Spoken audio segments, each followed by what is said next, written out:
For real? Oh no. Yes.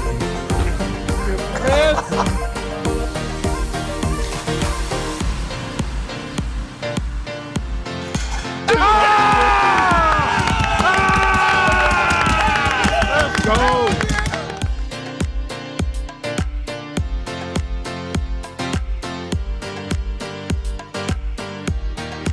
Boston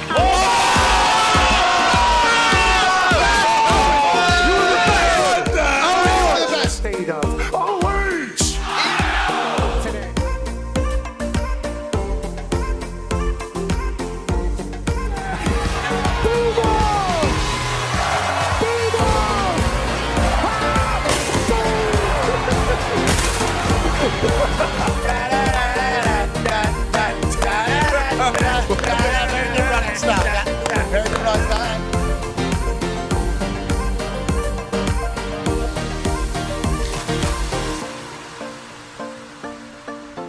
In Berkeley, California. You got it.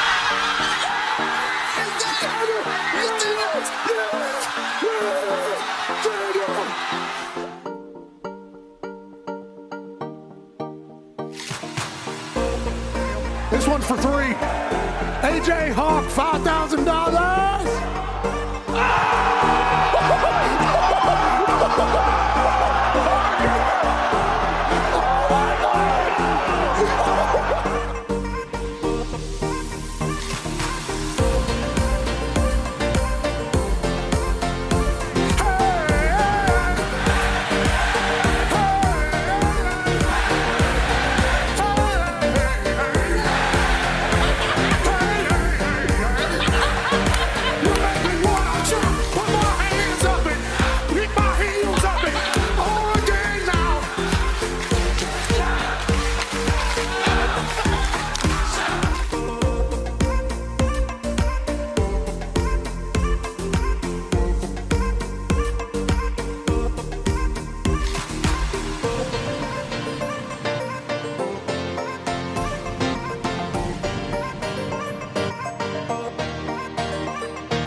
USA, USA, USA.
The following program is a collection of stooges talking about happenings in the sports world. It is meant to be comedic informative. The opinions expressed on this show do not necessarily reflect the beliefs of their peers, their boss, or ESPN. There may be some cuss words because that's how humans in the real world talk. If you are young, please seek permission before watching any further. Hey, What? let's go. This show stinks, and the fact that you listen, we are very, very thankful for. McAfee on the line with a gorgeous assist. The all-time leading tackler for the Green Bay Packers. You pig. Damn it! Be a friend, tell a friend something nice could change their life.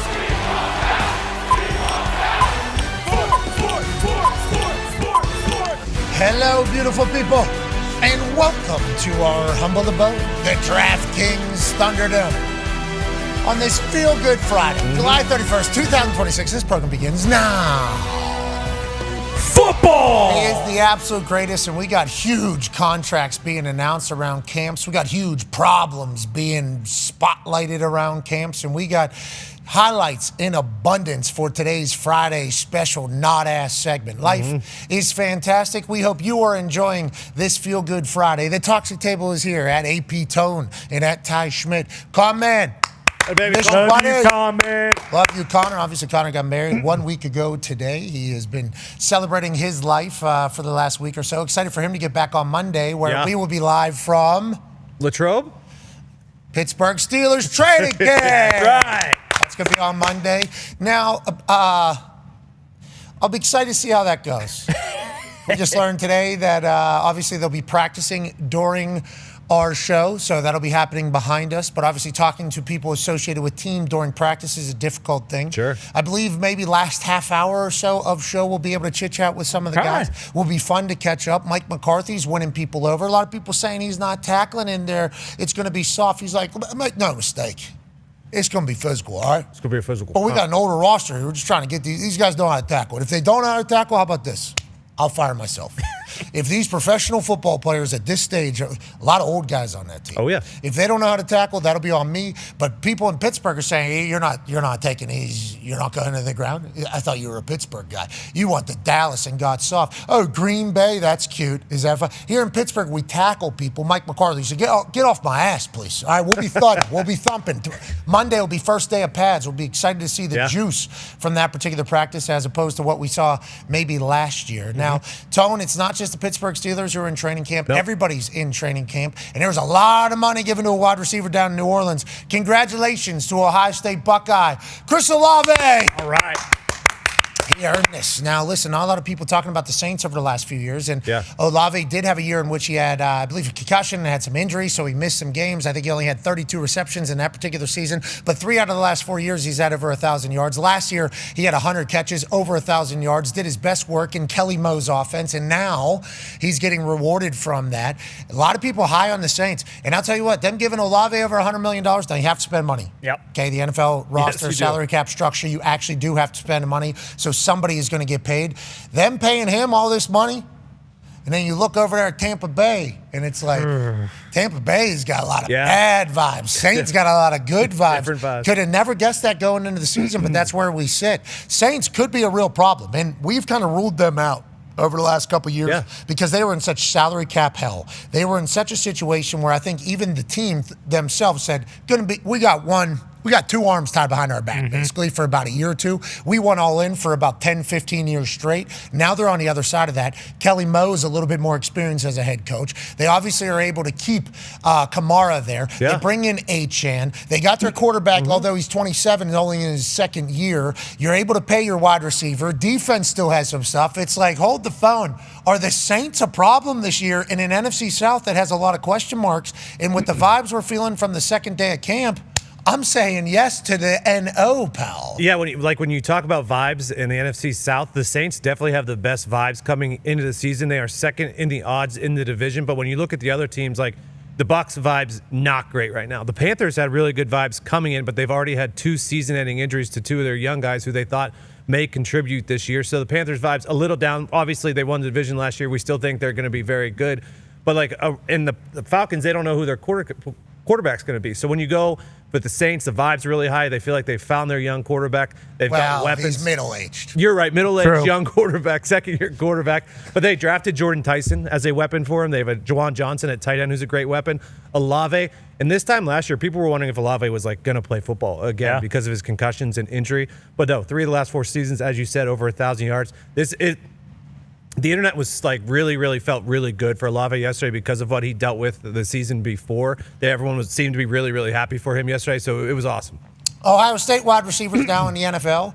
And I know LSU says they are wide receiver U, and they certainly have the argument. Ohio State, though, they are pumping hot. Yeah. Terry McLaurin, obviously, we know how we feel about him. We think he's an absolute dog from Indianapolis, by the way. Garrett Wilson, we've seen him become the face of the Jets over there. Olave now signs for 132. And then Jackson Smith and Jigba's fresh off an offensive MVP where he got 2 trophies. Yeah. Okay, not just 1 trophy because they spelled a word wrong. And he got $168 million in total. And then everybody in Arizona is like, all right, so now See what ours Maserati Marv is going to get going. Hopefully, he will. Yeah. I saw Carson Beck making some plays over there. Oh, yeah. I saw Jacoby spinning a little bit. Good, That is kind of what this time of year is about, is just finding out who can make a splash play once every 3 days so that the internet's happy with their success. There's so much going on. We're only seeing glimpses of it, Ty. How are you taking it all? Yeah, same deal. You know, you see a guy every once in a while get really excited. Okay, he's posed to have a big year. He's gonna have a big year. Like when I'm watching the Packers, anytime Jordan Love has a completion, Matthew Golden had a pretty big day yesterday, and I just said, okay, signed, sealed, and delivered. Matthew Golden's gonna have 1,400 yards this year. He's gonna have 12 touchdowns. He is gonna be the number 1 guy. So it's a lot of that kind of stuff, and then it really is more so than anything else, just holding your breath that none of your guys who you know you're gonna need down the stretch are gonna get hurt. Yeah, getting hurt is obviously something we're all watching for Schefter and Rapp's Twitter accounts to keep us updated, and obviously the local reporters on the beat. We appreciate that. But you talk about highlights. Did we remember penguins are waddling around at altitude all of a sudden? I forgot. Yeah. I'll admit. Well, here's a nice little reminder. Waddle, boom, is a member of the Denver Broncos with Bo Nix and Sean Payton as the offensive mind. I believe he's not calling plays, but still obviously in the building. Waddle being added to an AFC Championship Denver Broncos offense that with Bo Nix only getting better. This is something that until I saw this highlight, I wasn't fully like, oh, yeah. Holy hell, Waddle is a stud. And Waddle's open, Waddle's tough, Waddle's fast. Waddle's a lot, and Waddle wasn't talked about much whenever he goes up to the Denver Broncos this offseason. He's going to make magic for him. This is just like the A.J. Brown thing with New England. It doesn't really, I don't think it's really going to hit us until like some massive implications are on the line, and A.J. Brown does something that A.J. Brown has been doing since he got into the NFL, and we go, oh, yeah, A.J. Brown is now a member of the New England Patriots. Can't believe Drake May has another weapon. That Waddle-Bo Nix thing, I think I just kind of, not a big deal, and then you see him, and it's like, oh, yeah. Waddle is a dog, and now he's on a team that's actually a contender. I personally thought it was criminal when I looked at the DraftKings odds and saw that the Denver Broncos were 3rd in the AFC West right now as far as odds to win the division. Like they won that division last year. They made it to the AFC Championship. Their O-line's been together for 5 years. Their defense had the most sacks, I believe, in the NFL last year. They're absurd. Their secondary is absurd. Then you add Waddle. Courtland Sutton's been great. Is he a true number 1? Maybe, maybe not, but he's a great 1A, 1B for Waddle. And then they have all those young wide receiver, talented wide receivers as well. I don't know if people are sleeping on the Broncos, but for them to be behind the Chiefs and the Chargers, I know the Chiefs are the Chiefs, but for them to be 3rd in that division seems a bit weird. Benito almost won defensive MVP last year. You know, let alone everybody else they have on their team that are absolute stars. But Denver Broncos kind of getting overlooked, and also brand new practice facility. Yeah, beautiful. Oh my God. This is huge. The drone artist that did this, congratulations. We appreciate it, obviously. Great view of their new practice facility. It's a lot of walking. Walking. It's a lot. It feels like a long way on a drone as we were getting a chance to kind of walk every hallway, see every room. They inevitably end up getting to the locker room and to the workout room. This is all front office stuff, I do believe, that we're seeing here. Crazy.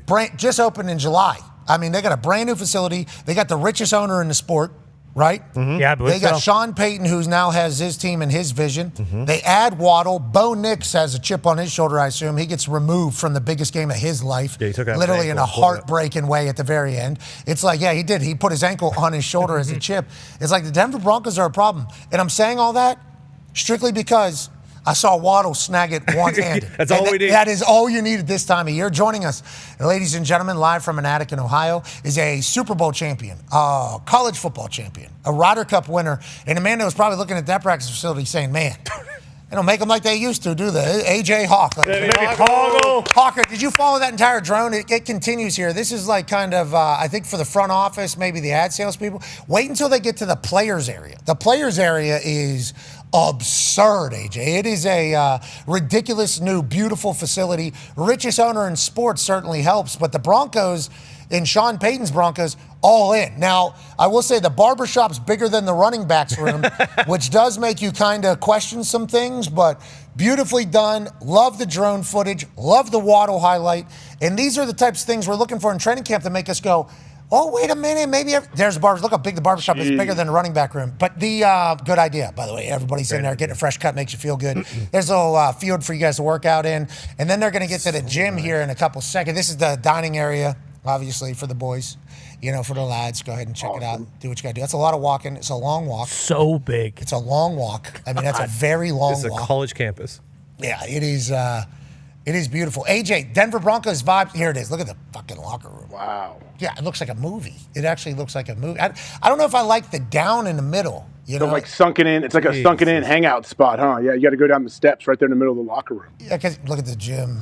I mean, this is awesome. This is awesome.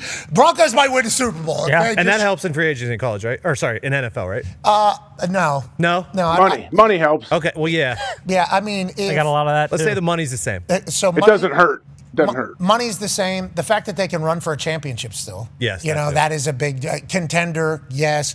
Primetime games. Yes. What's my life going to be like? Well, everybody that's ever lived in Denver said it's the greatest. Yeah. What's the practice facility like? Oh, it's the newest and nicest. Okay. It certainly doesn't hurt. It checks a box. But I don't think it's really like, hey, Yeah, you yeah, seen our facility? How about a $4 million cut? Somebody's got to pay for this. You see the pools? I mean, they're gigantic. Joining us now, ladies and gentlemen, is senior NFL insider for ESPN, Adam Schefter. Shefty. Shefty with a Coldplay. Okay. What's my favorite Coldplay song? Viva La Vida. Sky full of stars is mine. I used to rule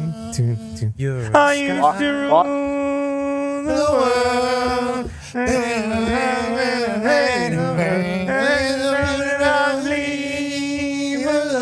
That's them? Yeah. Yeah. You were doing Sky Full of Stars, though? That's a banger. They would be great at the Sphere. Yes. Coldplay would. You were all yellow. Yep, they did that one too. What's that? I don't think I know that. Their one. concerts in That general. was the Beatles there you just did? That was Coldplay? Coldplay, yeah. They have a lot of flags, right? A lot of flags. Yeah. You flying a lot of flags. You go to a Coldplay concert, Shefty, you fly a flag a little bit? Last summer, we went in Toronto, and I will say it was one of the great concerts I've ever been to, and look forward to going again. It was incredible. Went with my wife. I didn't get captured on the kiss cam with my wife, but I did go, and my daughter, and I forgot about it was awesome. It was honestly, they're amazing. They're amazing. Just the amount of uncomfort that Chris, right? Yeah, Chris Martin. Chris had probably the week after that whole thing. Just how, oh my God. Are we going to be live? Like, what are they going to do? That is not what we're supposed to be. We're supposed to have a good time here. We're supposed to see Shefty and his wife smooching. We're not supposed to be doing all that. All right, Shefty, let's talk a little bit about sports. Let's talk a little bit about the league. Olave obviously gets paid in a huge way. 3 out of the last 4 years has been over 1,000. We were talking about how the vibes in New Orleans, very high. I mean, the last couple of years, I feel like they punted. They understood the situation. They keep Kamara. Obviously, Taysom Hill's done there. They pay Olave. They bring in A-Chan. Tyler Shuck might be a guy. The defense has dogs all across the board. Kelly Moe's a little bit more experienced. And then you go over to Tampa, and it's like, well, everybody hates everything over there. They're actually coming out and saying disappointed and disrespected. Starting quarterback saying that. And the stud on the defensive side says, get me the hell out of here. So whenever we're reading these types of vibes and situations this early, should we jump the gun as quickly as saying Saints are the favorite in the NFC South? And oh, yeah, the Denver Broncos, they're going to win Super Bowl. They just got a new practice facility, and Jalen Waddle snagged the one-handed catch. Should we read into the vibes of these buildings right now, or how do you kind of describe what's going on in these different places, more specifically New Orleans and Tampa Bay? I think there's always something to the vibes that are going on around a team. In New Orleans, I think there have been great vibes around that team all through the offseason. I think they're on the way back. I think anybody that watched Tyler Shuck last year recognized right away that he looks like a big hit for them. He looks like they got it exactly right. And when you watch that guy play in the second half last year, he looked like he's going to be a big-time quarterback to me. And if that is indeed the case, then yeah, I think the Saints absolutely can win that division. I expect them to make a playoff run this year. And I think they'll be a dangerous team, and especially if you look at their schedule. It's not overly daunting. The team is really good, and the quarterback, that's everything. They hit on that pick, it looks like. We'll still see. It is early. When you watched him play last year, he looked like he belonged. And if that's the case, then they're going to be a good team for years to come. I concur. And then you look over at Tampa Bay, it feels all negative. And if you just continue to dissect both of these, it's like, are they in a new era, Tampa Bay, trying to get to it right now? Are they trying to get to a new era, potentially? Move on from Mike Evans, Vita Vea wants out, Baker Mayfield's not happy, David retires. They're dealing with all that right now. And then the Saints, they're in a new era. And Kellen Moore, think about what the Eagles' complaints were last year. Everything about the Eagles last year was like this. Offense stinks. Well said. Jalen stinks. AJ's mad. Offensive coordinator, it's like, well, Kelly Moe left, and nobody's really talking about how much Kellen meant to Philadelphia. And then we see what we're saying right now for the Saints. It's like, maybe Kellen does kind of have a little bit of some shit to him and leadership and obviously being able to run a team.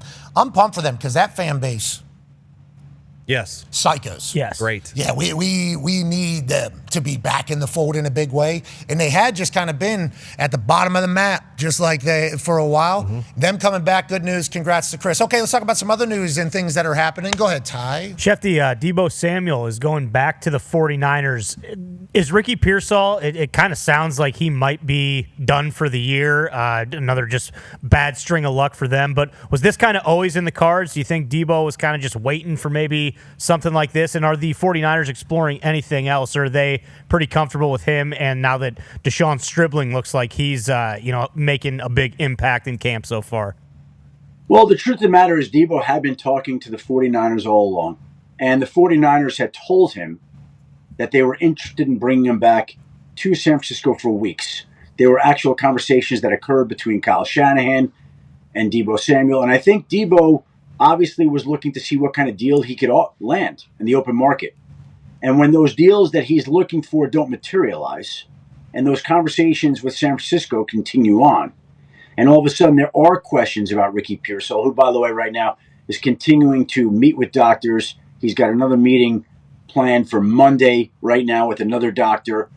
But he's going through his meetings with doctors, and there are absolute questions about, if and when he'll be able to play this season that have to be answered still by the doctors. The Niners have been talking to Debo. No other offers had materialized, meaningful offers. And so in the end, we've seen what San Francisco can do with Debo, how the 49ers utilize him. He's dangerous in their offense, and I would imagine he'll be a factor again this year. It worked out really for both sides. That's really where he should be playing, and they're fortunate that nobody else stepped up and signed him, and they were there for each other when the 49ers needed to add another receiver last night. It sounded like your washer, dryer, or microwave potentially was singing Sky Full of Stars in the back there. Happy you're getting some fresh linens potentially. Here's a Hembo stat that says the slant god going back to Brock Purdy could be a good thing. 2023, 2024, 5.8 yards after catch per completion. 4th in the NFL. We know Debo is filled with a lot of that. 2025, lowest in the NFL. So, maybe a little bit after catch could come back with Debo coming back to the Niners. Understands the culture. Will certainly buy into hey, we're rallying around Shanahan. We're doing this entire thing, especially after the car accident and how scary, crazy that all seemingly was and rollout of. So I like Debo going back. I love Debo going back there. Yeah, with Trent. He's one of the mascots. Yes. Yeah. Isn't he? That's right. Yeah, Debo. He was one of the mascots. Yeah, he was. Was it Trent, too? Are we going to say that? Is that how this is going to go? By definition, he is one of the mascots as well. What a goofball. That guy keeps getting microphones. I have no idea how it's possible. Let's continue to move forward around NFL stories. Go ahead, AJ. Yeah, Shefty, obviously in Cleveland, we're seeing they're posting the stats between Deshaun Watson and Shador. I guess, what is your hunch on what their opening day starting situation looks like at the quarterback position? Well, that's when you know there's a quarterback competition. When every beat writer is charting every throw and they're posting the stats and the attempts and completions from each practice, touchdowns, interceptions. I don't have a guess for you right now, AJ, because I think there's going to be a lot that plays out this summer. I think it's between Deshaun Watson and Shador Sanders. It's hard to imagine that Deshaun Watson is even in this point. Nobody would have thought he would have been competing for a starting job at this stage in his career with everything that's gone on there. And Shador Sanders has looked better and better and looked more and more comfortable. And they're going to let these two guys duke it out this summer, play in the preseason. We'll see which guy rises up. I think it's anybody's job right now. Well, come Deshaun Watson has to look over there and see his competition's dad on the field. Now, Obviously, the internet's going to have the reactions that the internet has. But I think if you were to ask any NFL coach if Deion Sanders would be welcome at their practice, first ballot Hall of Famer, one of the greatest athletes and football players to ever play, I think every coach would say, yeah, I think we'd let. And guess what?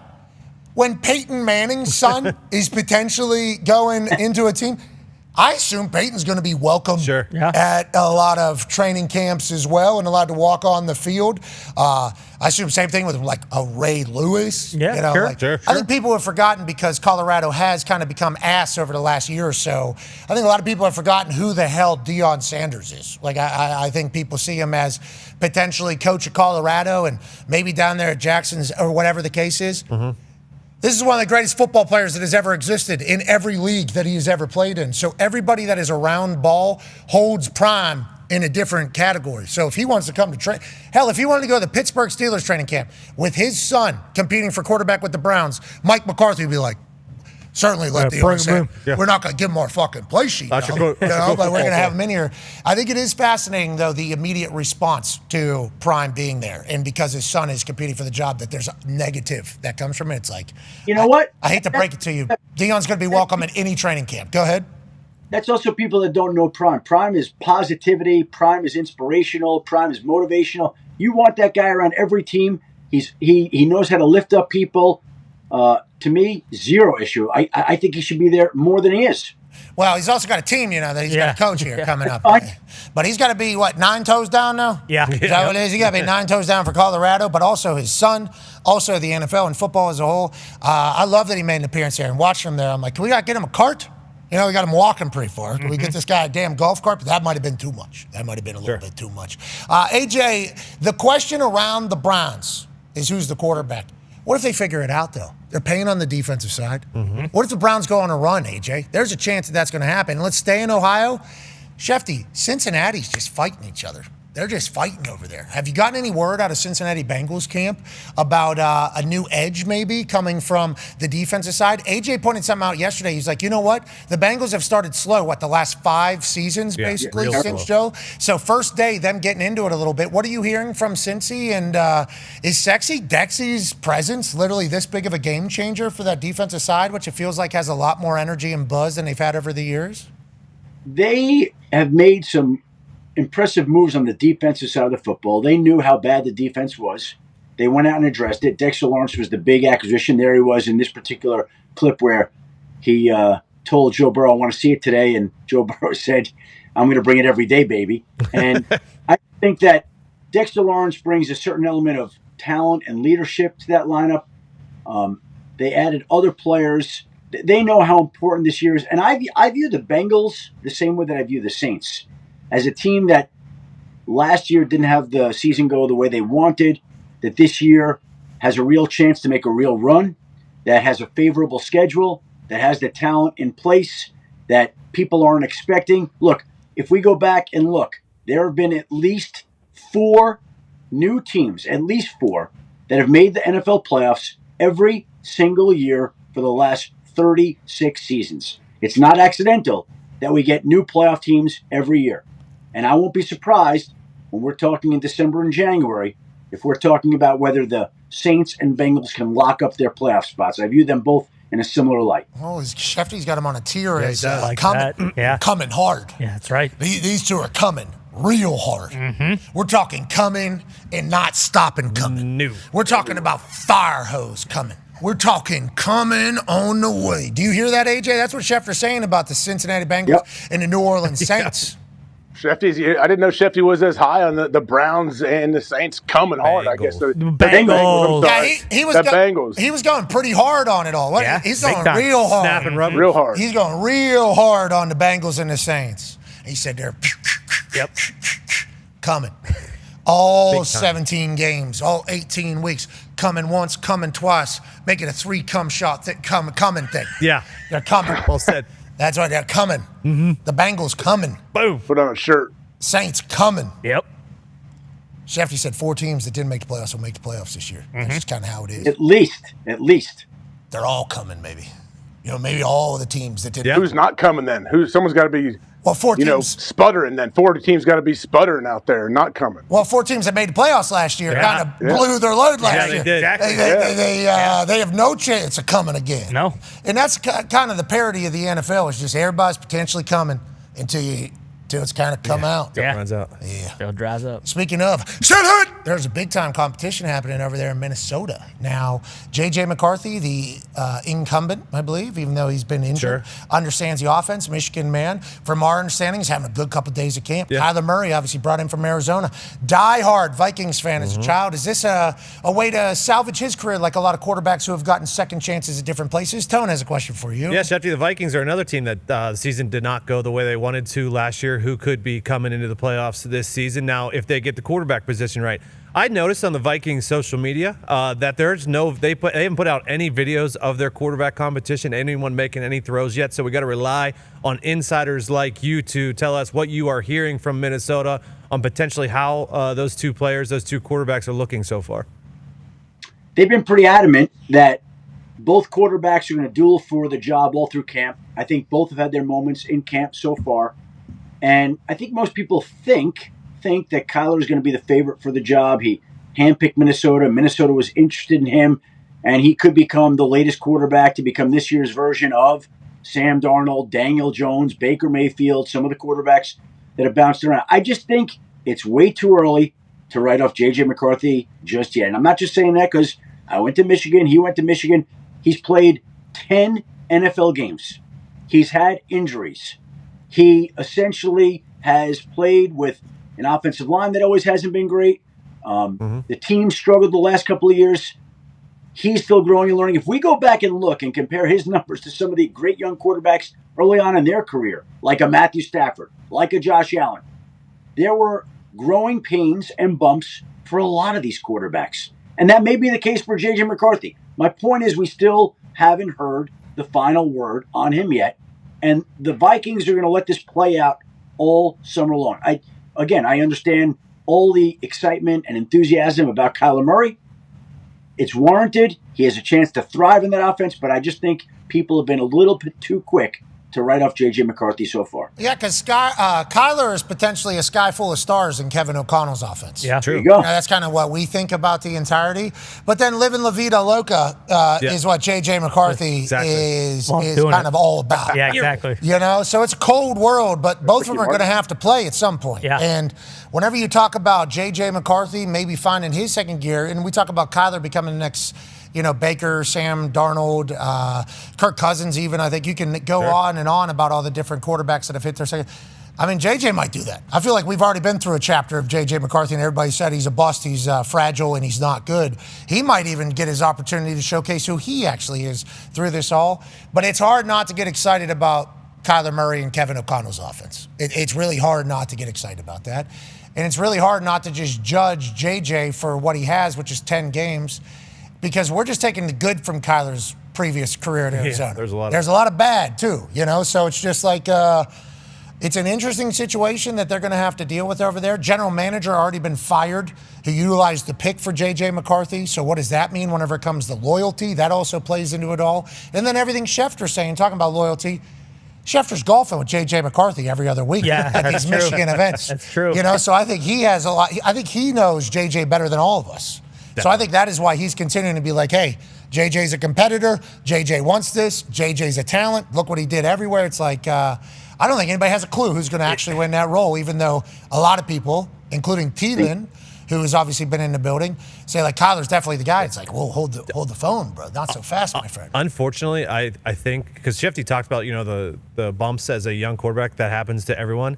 If it wasn't for the 9 thing and the meme, the public perception would it be a lot different on JJ and this quarterback race? I feel like that, for some reason, the 9 thing and the meme really, really changed the public perception on JJ. Also, not that it should have. The draft class he was in. Like, Caleb did what he did last year. Bo Nix led a team to an AFC championship. Jaden went to an NFC championship. Like, all the guys around him have been super successful, and he looked like hammered dog shit all last year. Well, yeah, that's a Packers fan talking right there. So we got to remember who's saying all of these things whenever they're saying them. We'll obviously continue to follow along. We have faith in the Vikings, but we also have faith that they won't be good. Like, it's like, It's a duality of a team, the Minnesota Vikings, because we believe they certainly can. But is it actually going to happen in a lot of people's eyes? Probably not. We shall see. Let's go back to Cincinnati. We got a text from Coach Pagano during this, and Schefter, he'd like you to remember this whenever you're doing your reporting. It's all fun and games, and love the intensity at Cincy's practice until you lose Jamar T. Higgins for the season. Former free agent number 35 tackling these guys in 7-on-7. Get him out of here. That's what Chuck just said. That's how a coach feels, and that's how we all kind of feel. And this is why Mike McCarthy comes out and goes, we're not tackling, okay? We got to get these guys to the season. This is what we're worried about. Chuck Pagano, former free agent number 35, tackling these guys in 7-on-7. What are we doing here? That's from Chuck Pagano, who has had his heart break from a player of his getting injured in something stupid, and then obviously him or another coach getting fired and their families having to leave. So that's where Chuck's coming from. We always have to remember that. AJ and I, though, 35's in there stirring it up. He's stirring. We need a little bit of that. Let's go to Buffalo. CJGJ is making his first impression very good, I think. A lot of chatting, a lot of chirping. We have footage of him bouncing around in the stretch lines. Obviously, Joe Brady's first training camp. A lot of people are saying Joe Brady just looks like he's friends with these guys. You know, what is this all about? Well, he was hired from within the building. He had been a head coaching candidate before. He does know the entire team. He understands that with Josh Allen as a quarterback, you're going to have to make it to the playoffs. You're going to have to win a Super Bowl. But what are you hearing out of Buffalo? And CJGJ is beloved up there, which we appreciate and respect. And what are expectations, you think, in the building for the Bills this year? Undefeated? You know what's interesting is that we came off that highlight of 35 in Cincinnati, getting into that little scrum and throwing himself around and doing some things that he probably shouldn't be doing. I go back to the Combine this year and being around some people in the Bills organization. And the one thing that they said to me at that time, which I've remembered since then, was that we need to get some guys in here that are kind of bad guys, like bad boys. Like, we need some attitude. Bad boys. What you gonna do? We need some guys that are going to get down and dirty. And so you're going to see us take some chances on guys this offseason that might bounce around, that basically are polarizing type figures. And I think CJ, GJ, there it is. That fits right into that category. And if you go and look at some of the guys they drafted, it fits right into that category. This has been a very nice team. They've been very well behaved. They've been out there playing hard. Like, you need some guys, some rabble-rousers, right? That are going to go out there and muck it up and bring attitude and piss off people. Well said. And I think CJGJ is one of those guys for this team, and that's exactly what they were looking for during the offseason. Yeah, bringing moxie, energy, and also these types of guys, they're the guys obviously you love on your team, hate on the other team. CJGJ has gotten many a man personal fouls for throwing full fists at helmets in the middle of games. I mean, he might go down as the greatest. CJGJ might go down as the greatest. The play sheet out of Joe Brady's hand. Antagonizer, pulling Joe Brady's card and schedule out of his pocket and then pointing at him and then jogging away. It's like he might be the great. Joe Brady's saying, I'm going to get your ass. Oh, okay. And by the way, Joe's talking too. Oh, yeah. Joe is very, very chirpy in this entire thing. But when it's all said and done, CJGJ might be the greatest menace in the history of the NFL. So if Bean and the boys up in Buffalo were looking for a little bit of moxie, they got the one. I mean, they might have the GOAT of this entire thing. And I'm excited that they're embracing that because Josh Allen, remember, was voted as the best trash talker. Yeah, biggest trash talker in the NFL. Or something like that on the offensive side. So through camp here, we're going to see Josh Allen and CJGJ too. Just that's inevitable. We got to know that. And if Chuck Pagano is watching, what we hope happens, CJGJ, Josh Allen, fisticuff. Yep. That's what we hope, just to showcase that they're a tough team. Right, AJ? That's what we're looking for? Yeah, open hand, Josh. Open hand, both of you guys. We don't need breaking our hand. Don't punch a helmet with your fist. Is that what you tell your kids? It sounds like that sounded like a coaching point. I don't tell my kid to tell it to anybody. Watch old Boss Rutan clips. That guy, he was an unbelievable palm striker. That's what you need. Bang it. Yeah. Boom. Kick the shin. Bang it. Boom. Bang it. Boom. Bang it. Pick up the chair. Yep. Stab. Boom. Bang it. Put down. Pow. Yeah.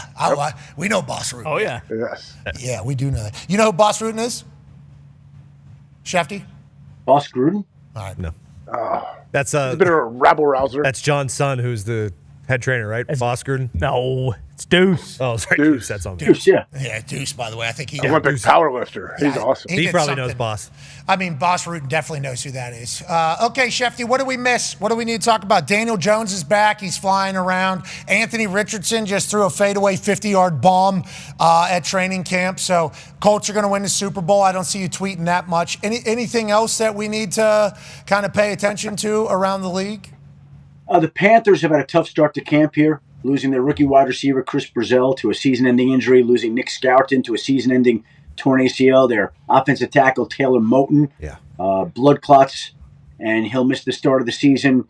And again, we're talking about the NFC South where we started, and the vibes being high in New Orleans, and some of those issues in Tampa yesterday with Baker Mayfield. Like, it almost feels like it's Baker versus the team. Baker's not happy with them. They're not happy with the way he spoke about the organization. That's not great. The Panthers have had injuries. The Falcons, Tua Tagovailoa is back at practice. He hasn't had this type of lower back muscle issue before, but he's already been going through individual drills. Atlanta obviously will be without Michael Penix for the next month. They have Tua working back in slowly, and Bijan Robinson is still not practicing because he's a hold-in. So there's some issues with some of those other NFC South teams. Although New Orleans did lose Brian Bresee the other day, their defensive attack. So every one of these teams in the NFC South has had some sort of issue here this summer, Pat. And you didn't mention Tony Romo today. What's that? What happened to Tony? What about him? You guys don't know? No. CBS placed him on leave for the time being. Oh, and J.J. Watt took his spot. Is that what we watched? Exactly. Oh, so you knew that. Oh, good guy. Well, I didn't know that was the... JJ, Was that surprising, Shefty? Was that surprising to see? I think everything that happened here that unfolded, the videos and all the coverage, when you go through an issue like that, organizations have to make decisions. And the decision that CBS made was to place him on leave right now and promote JJ to the number one team. And JJ is going to get a chance here to work with Jim Nantz and Tracy Wilson. And JJ will do a great job in that spot. And we'll see if and when Tony Romo gets back to CBS. Okay, so on this note, there's also a lot going on, right? With Paramount, CBS, everything. I think there's a huge situation brewing, maybe that's involving courts and stuff. I think. Oh yeah. Yeah. And I think there's Big a lot. merger. Is there realignment that's gonna there's a lot happening business wise there too, which obviously plays into it all. We hope Tony gets the help that he needs. We also hope Tony just gets a driver, bro. Let's just put all these questions away and let's just handle that as we go forward. Golf in all the tournaments you want to golf in, but we don't need to see you doing a full calisthenics warm up before a sobriety test. I mean, that was a wild scene, and none of us are perfect, but we are huge fans of Tony Romo. Yeah. Oh, yeah. Huge fans. Now, operating while intoxicated is very dangerous, and we think in 2026 it is stupid. That is a stupid thing to be doing, especially with everything that is available, especially to Tony Romo. So we are not advocates of what Tony Romo did, but we would like to follow up and saying, we think Tony Romo is hilarious, and we think Tony Romo is very good for the sport, and we think Tony Romo loves ball. Yep. Okay, so that is just what we would like to say. But we do hope that he gets the help, and we hope JJ continues to do great, because obviously it's for the good of ball. That's a huge spot, a lot of eyes on that particular game. So the ball needs it, the league needs it, and we'll see how everything shapes up. Can I go back to what you said about Tampa? So we saw Baker give a 4-minute answer about everything, the state of his relationship with the Bucs and how the Bucs are going to do this year. You mentioned that the Bucs aren't necessarily thrilled about the way he spoke about the franchise. Okay, so you've heard from somebody within the Bucs organization since this entire thing. How does that end up playing out? How does that whole thing end up working out here? Because Baker said he won't negotiate, and AJ and I hypothesized yesterday if they were to put a $50 million 3-year deal in front of his face right now, would he sign that? I wonder if he would sign. They already were offering over $50 million a year. That's not what he said. That's not what Only Baker 2 years said. though. 2 years, wasn't it? They already. If you go back and look in Jeremy Fowler's story last night, hold on. Okay, so Schefter's got a good plug in the Buccaneers organization right now. Yep. Okay. No, I'm just telling you. But we need to know. We need to understand that as we do this, we are about to get a lot of good information from the Buccaneers organization right now. Everybody needs to let's strap in right here. Let's figure out how this is going to go. This is a big story. This is a franchise quarterback. Jeremy Fowler last night reported the Buccaneers felt their offers in the final days of the negotiation were competitive, including a 2-year deal worth slightly above $100 million in total. Guaranteed 15. I I don't know what the guarantees were. No, but I know.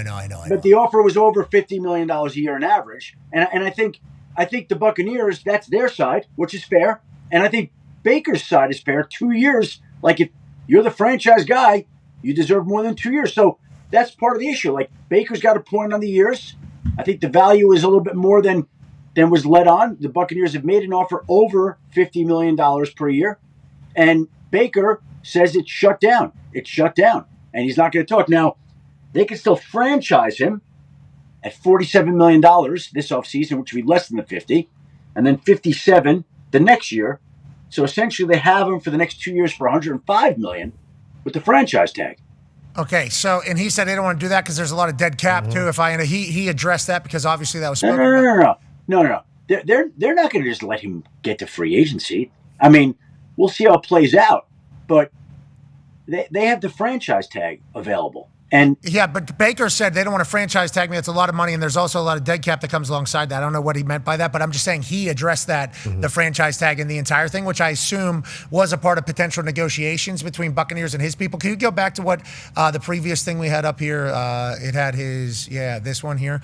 Okay, so his current annual average of $33.3 million is obviously below market. We all agree. Okay, thank you. Yes, I agree, but also great for Baker what the stage Baker was in whenever he was there, and he acknowledged that. Thank you to the Tampa Bay Buccaneers for making this happen.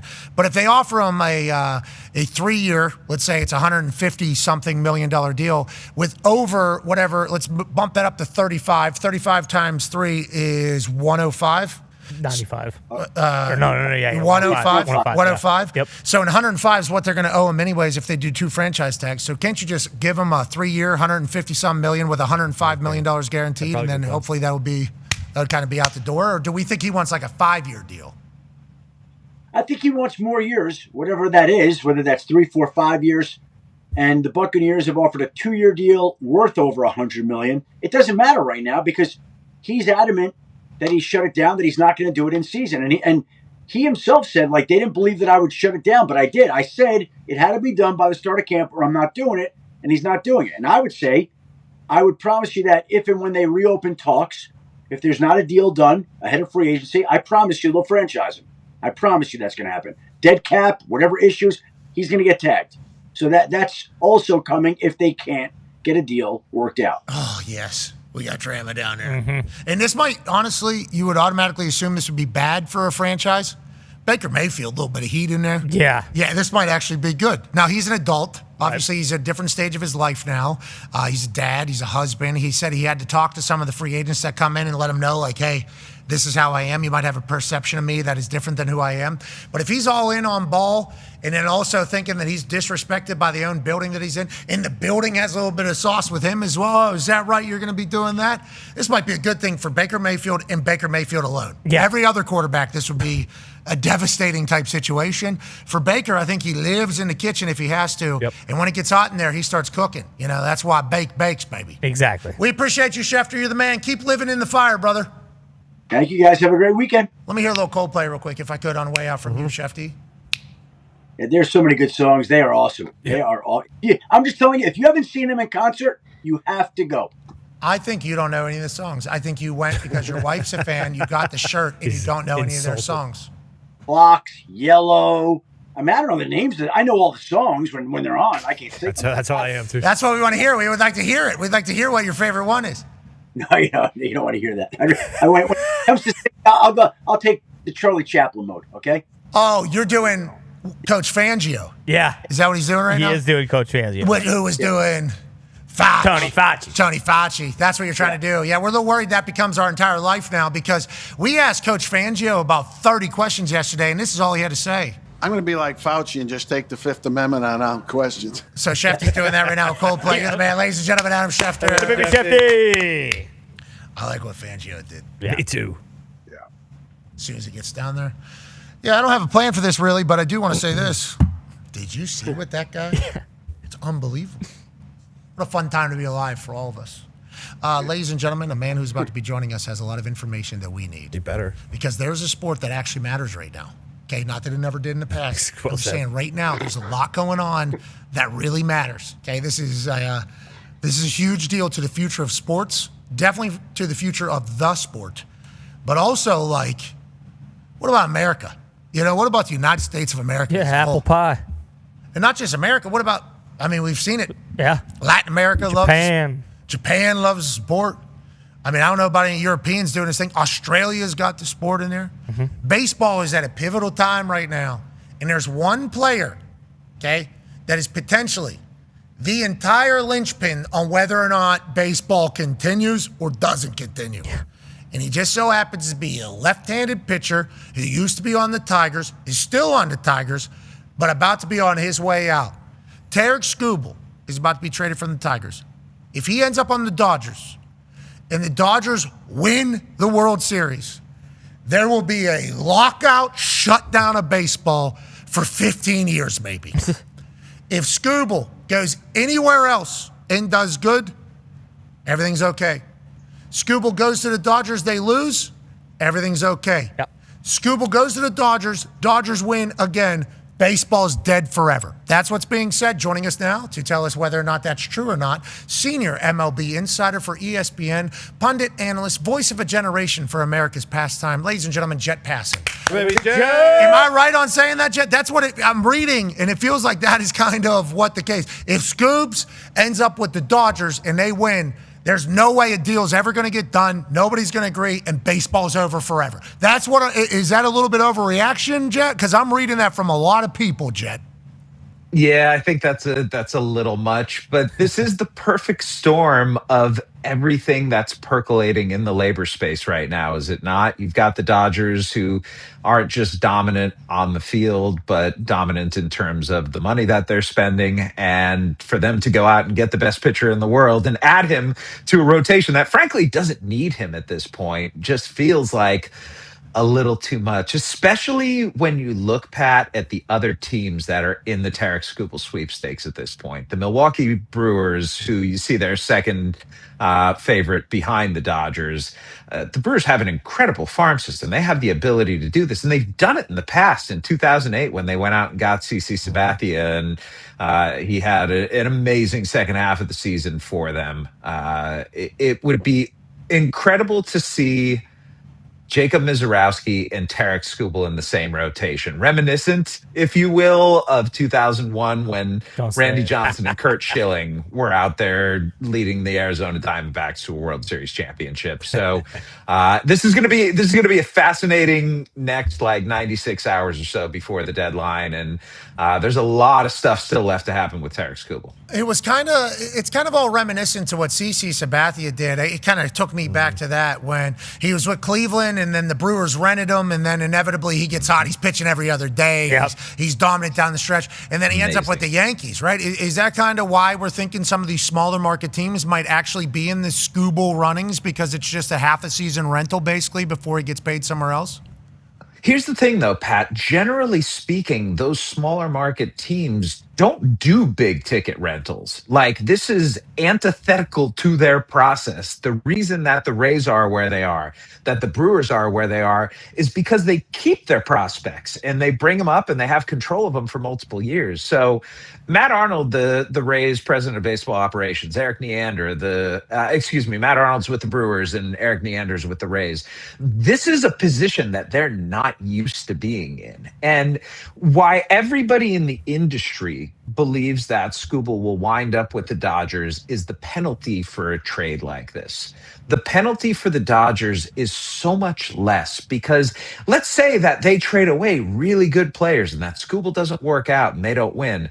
The Dodgers are still making $1 billion a year, and the Dodgers still have an absolutely loaded farm system. Whereas if you're the Rays and the Brewers, your lifeblood is those young, under control, cheap players. And if you're giving them away for a guy who you're going to have for only 2 months, he better work. This better be the sort of thing that winds up with gold on your finger, or otherwise you've done yourself and your franchise a long-term disservice. Well, good luck to all parties involved, and good luck to baseball. I hope baseball gets the outcome that it needs here. You talk about the Dodgers, and if they win, everybody's going to be pissed. There has to be others. Go ahead, Ty. Yeah, Jet, who do you think is going to be the most aggressive at the deadline in trying to pick up a bunch of people to maybe try to, supplant the Dodgers atop the baseball world? Because The AL seems like it's kind of more open than it's been in a long time.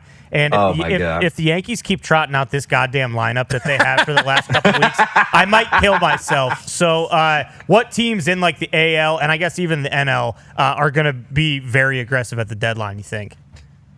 Ty, the Yankees are everywhere right now. They're looking at catching. They're looking at relief arms. They're looking at bats. They understand that lineup that they have right now is not going to be the sort of thing that can win them playoff games. Now, granted, they're going to have Cody Bellinger back.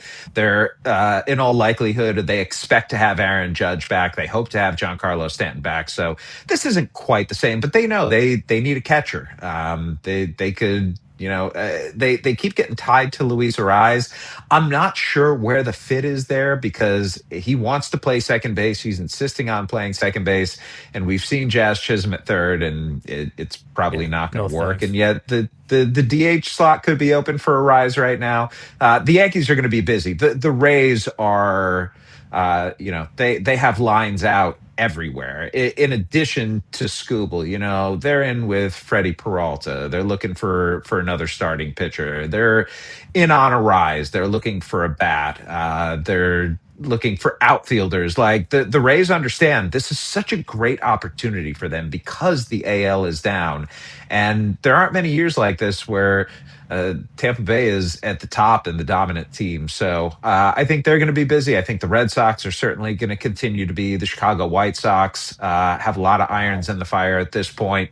And the Texas Rangers, if they can get some money, they're gonna be a player here too. I like that the White Sox are cooking. They got Moonshot Ataka Murakami. I mean, you want to get that guy into prime time. I hope he's playing in the big games late. Stroking, baby. Yeah, stroking the east, stroking the west, baby. Yeah, I love Moonshot Ataka. He was so nice to us, and the White Sox becoming a relevant team. Obviously, good for the city of Chicago. Now there is a big name Yinzer that's also available. Go ahead, Tone. Yeah. Jet, Mason Miller, the closer for the Padres. His name was very, very hot in the market maybe a week or two ago, and then it kind of feels like things have calmed down. I don't know, because the Padres the bats have woken up a bit. They've won 5 of 6. They're only 2 games back in the wild card.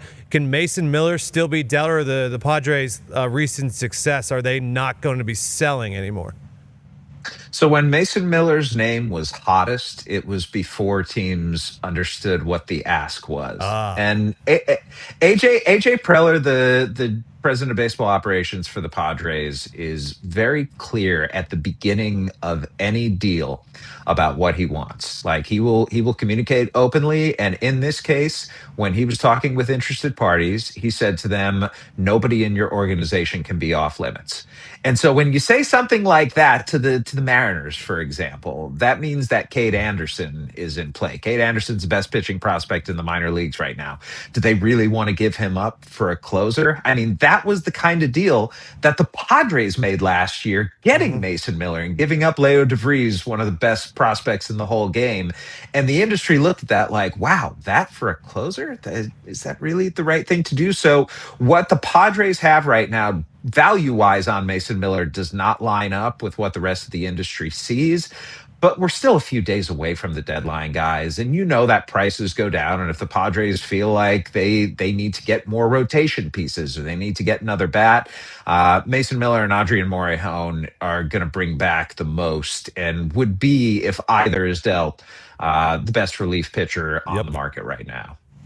All right, Jet, we'll keep our eyes and our ears pinned to MLB, as this weekend's going to be a lot of action, right? That's what we're assuming. Monday at 6, this whole thing is wrapped up. So we got a lot of action coming in the next couple of days, we assume? I'm not going to be sleeping much, but I'm okay with that. I like that. We got some stuff over here that could help you. Our guy Talk takes it if you need that. He never stops. Now, his is medically. Yours is just professionally. You got to do what you got to do. You're the best. Ladies and gentlemen, Jet Passing. The baby Jet. Big day of baseball today, and DraftKings has a fun special going on right now. Tone, can you tell the people a little bit more about a no-sweat bet for any MLB home run bet today? And also, we like a few guys up there. Go ahead, Tone. Yeah, as I always say, like before you're making bets on DraftKings, check their promotions that they have going on, because they normally have one for every single sport that's going on that day. Today, you get a no sweat bet for any MLB home run bet today. So basically, you can put money on it. I think it's up to a certain amount that is based off of what you normally bet. And then if it does not hit, you get that money back. Yes, we do like a lot of people today.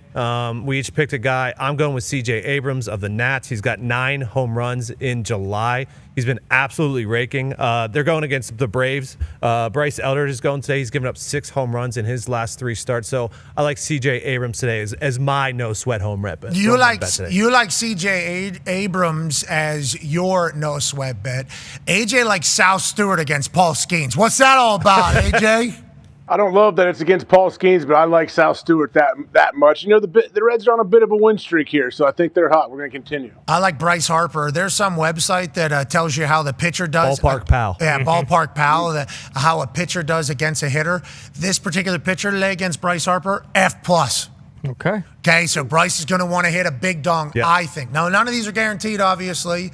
Ty likes Michael Busch. Why do you like him? Because he is also going against a guy who he should fare well against, in Will Warren of the Yankees, who has pitched like complete shit since the All-Star break. Wind's blowing out a little bit at Wrigley today, so You're betting against the Yankees now? I am. Oh, I am. Yep, have to. I've seen it with my own 2 eyes the last several weeks. I'm not going to be too proud to do it. And Gump, you're going with Wilson Contreras. Obviously, he's going to hit a bomb, which we appreciate in your eyes. Remember, the reward is issued as a bonus bet that you have to use within 7 days. So if you opt into this, then you utilize it as your bet. It'll be a bonus bet that you have to use within the next 7 days. But it is no sweat, baby. However you're feeling, why don't you go for it? And I like Bryce, but I assume there's going to be plenty of dongs today. And anytime DraftKings is giving out a no sweat one, we'll take it. Let's go ahead and do that because there's been too much sweating on there already. That's right. This offseason's gotten pretty hot with the World Cup.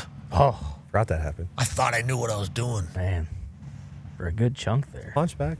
We were winning. Yeah, big every time. First 2 weeks. Yeah. Stars were showing up. And now football's back. We can't wait. But also, let's give one last run with baseball. Shout out to DraftKings, the best sports book on earth. No sweat bet. Opt in.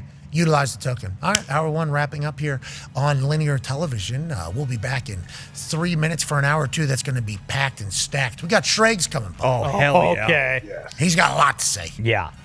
How's he feeling about Malik Neighbors running wild? I assume he's all zeked up about what's going on in the New York Giants facility. And what drama does he know about that we haven't talked about yet? And is Aaron Donald signing with the Rams?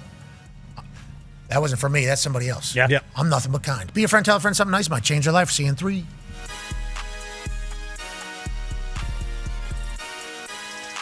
Belle Sessions, who got here at 3 a.m. this morning, was the winner. Her ticket was pulled, and you thought to yourself immediately, what, Belle?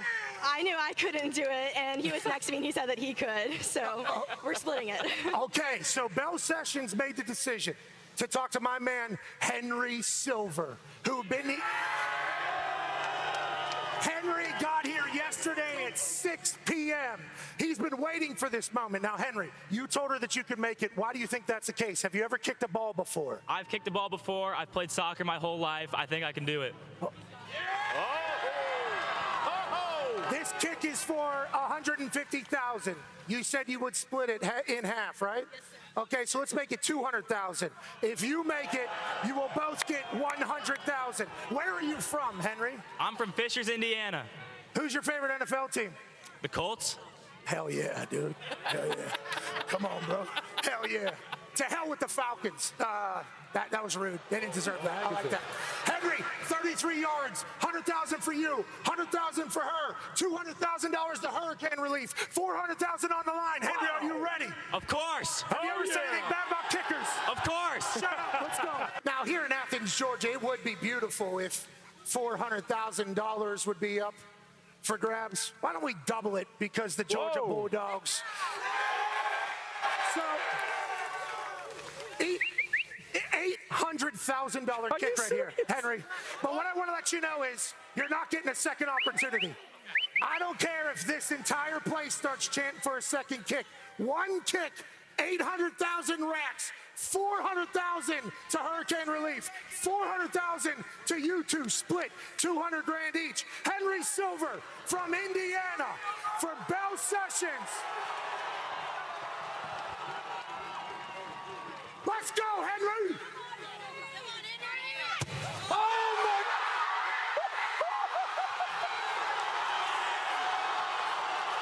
Henry. Henry. Come in, buddy. Come in.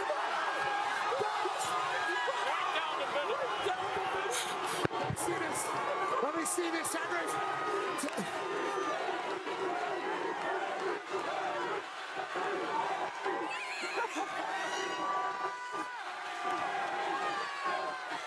That was amazing. I mean, he walked in like Henry. Congratulations, Henry. Congratulations, Bill. Dude. Congratulations, Georgia. What a morning. College game day's the greatest. College football's amazing. Bill, you just won $200,000. The following program is a collection of stooges talking about happenings in the sports world. It is meant to be comedic informative. The opinions expressed on this show do not necessarily reflect the beliefs of their peers, their boss, or ESPN. There may be some cuss words because that's how humans in the real world talk.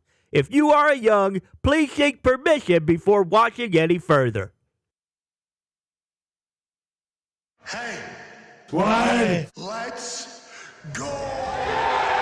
This show stinks, and the fact that you listen, we are very, very thankful for. McAfee on the line with a gorgeous assist. The all-time leading tackler for the Green Bay Packers. You ping. Damn it! Be a friend, tell a friend something nice could change their life.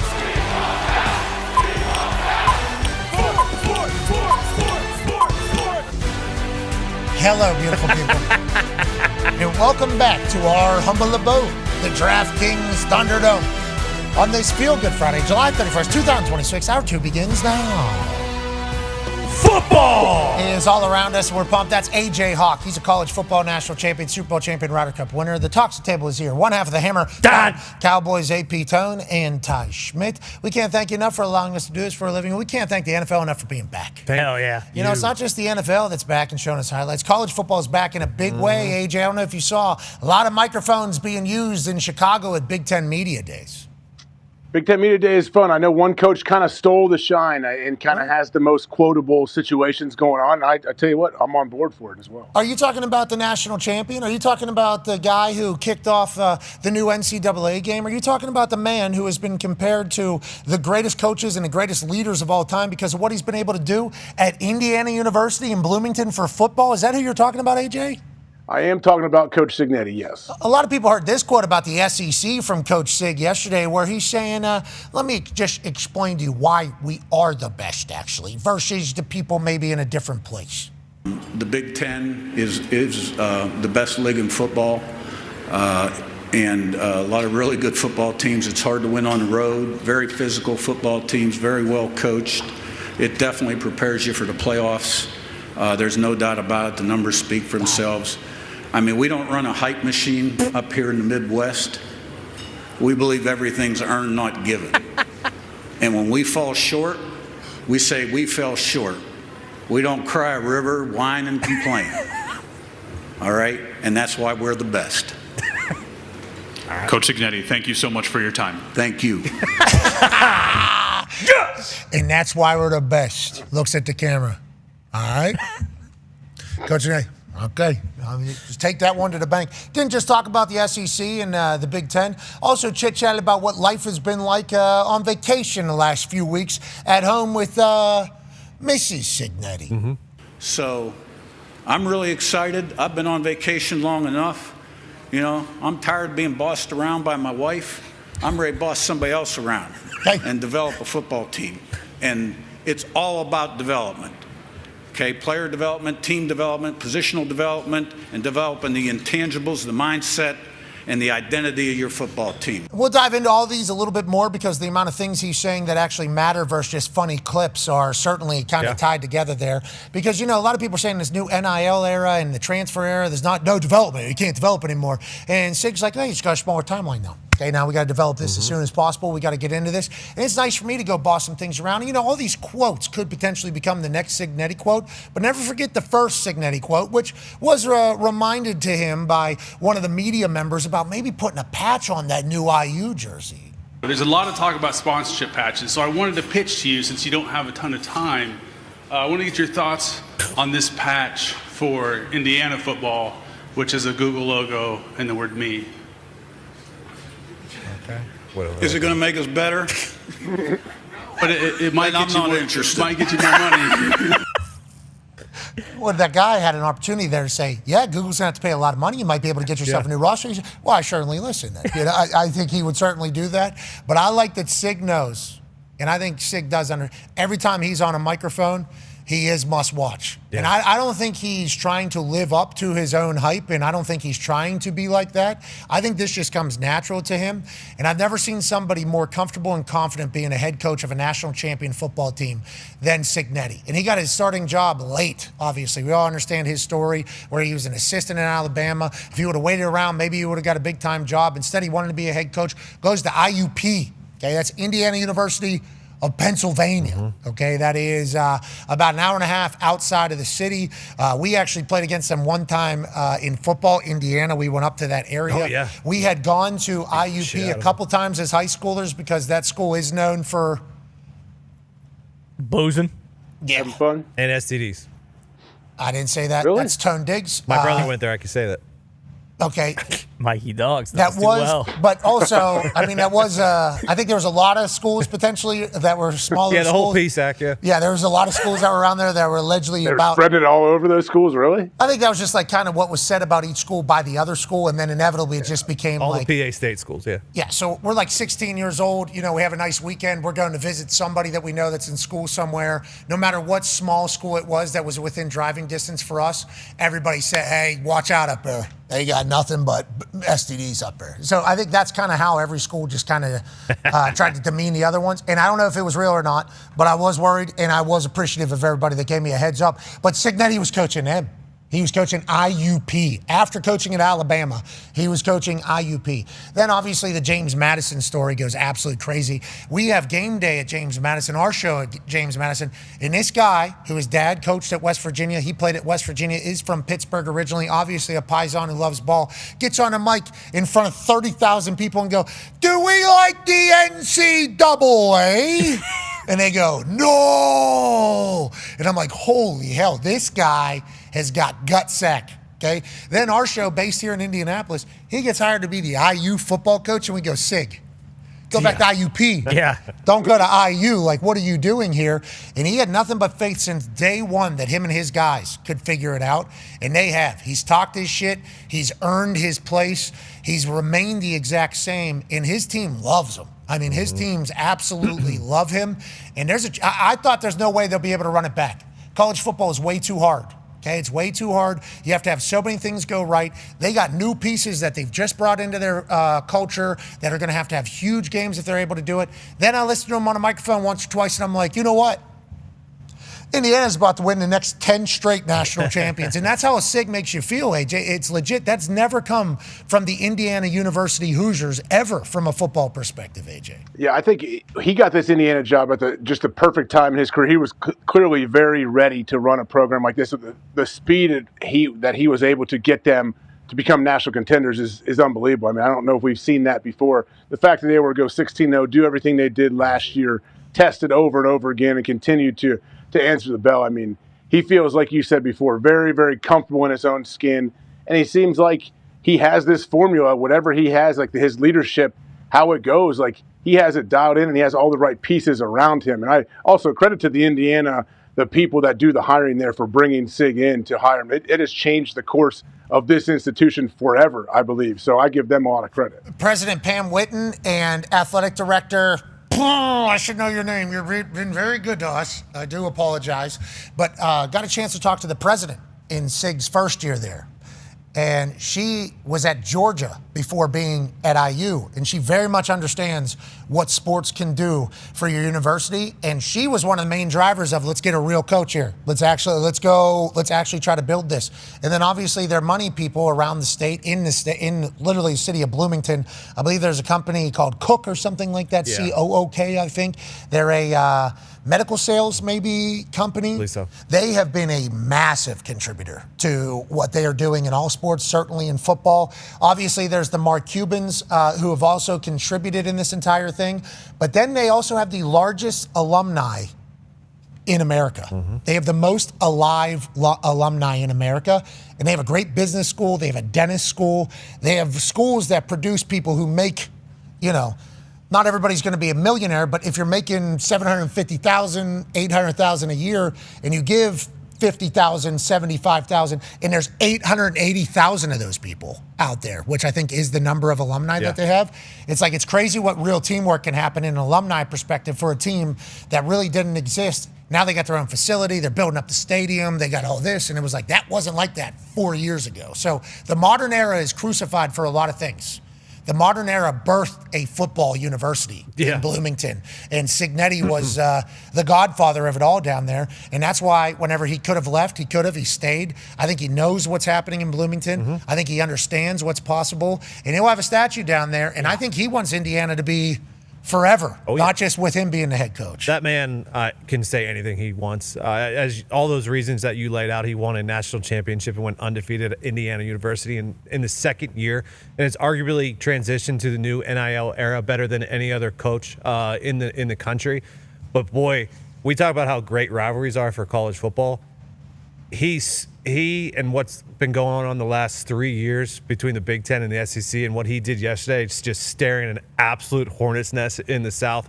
And everyone, during the first video, it had Purdue as one of their prime matchups, and there was the SEC was like, okay, that says enough. Purdue is one of their prime matchups, and then the Big Ten came back and said Purdue scored the same amount of points as Alabama did against IU last year.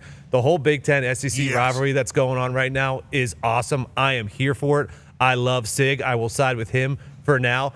But just the SEC having that. I'll tell you what, we're going to see how this team goes. We'll see how this year goes. But the SEC having the dominance forever, and now the Big Ten, and now them just being they can't handle it. The SEC can't handle it, and I'm here. I love it. I'm eating it up right now. Yeah, it's good for sport. Obviously, it'll be good for the emotion. It's also a lot of pressure on the South. A lot of not only win the SEC, be dominant SEC, but their fans are used to. Full dominance. So I think it's good. I think anytime there's pressure, anytime there's motivation, anytime there's competition is good for all parties. And the Big Ten certainly has a lot of reason to be very comfortable in their king spot. 3 different Big Ten teams have won a national championship in the last 3 years. So whenever the SEC says, well, the depth or whatever, it's like we got 3 national champions in this, just in the last 3 years. Let alone if Oregon goes. Yeah, that would be. Okay, so if Oregon goes, not that any of these other Big Ten schools want that to happen. Okay, obviously Indiana would like to win every single year going forward, but it's like if Oregon goes on a run and then next year SEC goes, yeah, but you guys don't have the depth. It's like we got 4 national we got the last 4 national champions are in this. It's not just Bama or Georgia. Not that they were the only SEC. They need it down there though. Oh yeah. Like the SEC needs one this year. Because it's only going to continue to get Even louder. if Texas gets it, let's say Texas wins. They're a Big 12 team. Yeah, exactly. That'll happen immediately. Well, that's the truth. I mean, you hate to say it, but and it's not just coming from a guy who went to a Big Ten school. But Iowa stuff all in front of you. Exactly. And, I mean, I won't pat myself on the back, but Iowa got beat by Oregon and Indiana by a combined total of, I think, 6 points, maybe? Yeah, it was like 5 points maybe. So, they win those games. Maybe they get in the playoff as well. Maybe deserve to be in the playoff. Sig even said it himself yesterday. He said, Iowa, they were the most underrated football team in the country last year. So, I mean, it's coming from the Godfather himself. But I think a lot of people I saw, too, were just saying, it's the NIL portion. And that because of Cuban, that's why Indiana's gotten so good. This guy is the best developer of talent in the country. He took a bunch of guys from JMU, brought them into the Big Ten, and they won a national championship. And even like Fernando Mendoza, it's not like he was a schlub when he was at Cal, but when he transferred to Indiana, no one was pointing at that and being like, oh, okay, Indiana went to the playoff last year. Now they have Fernando Mendoza. They're going to go win the national. They were like 25 or 24 coming into the season. Exactly. There was a lot of other schools picking other quarterbacks over Fernando. Oh, yeah, correct. Like that, there was many other big schools that we know.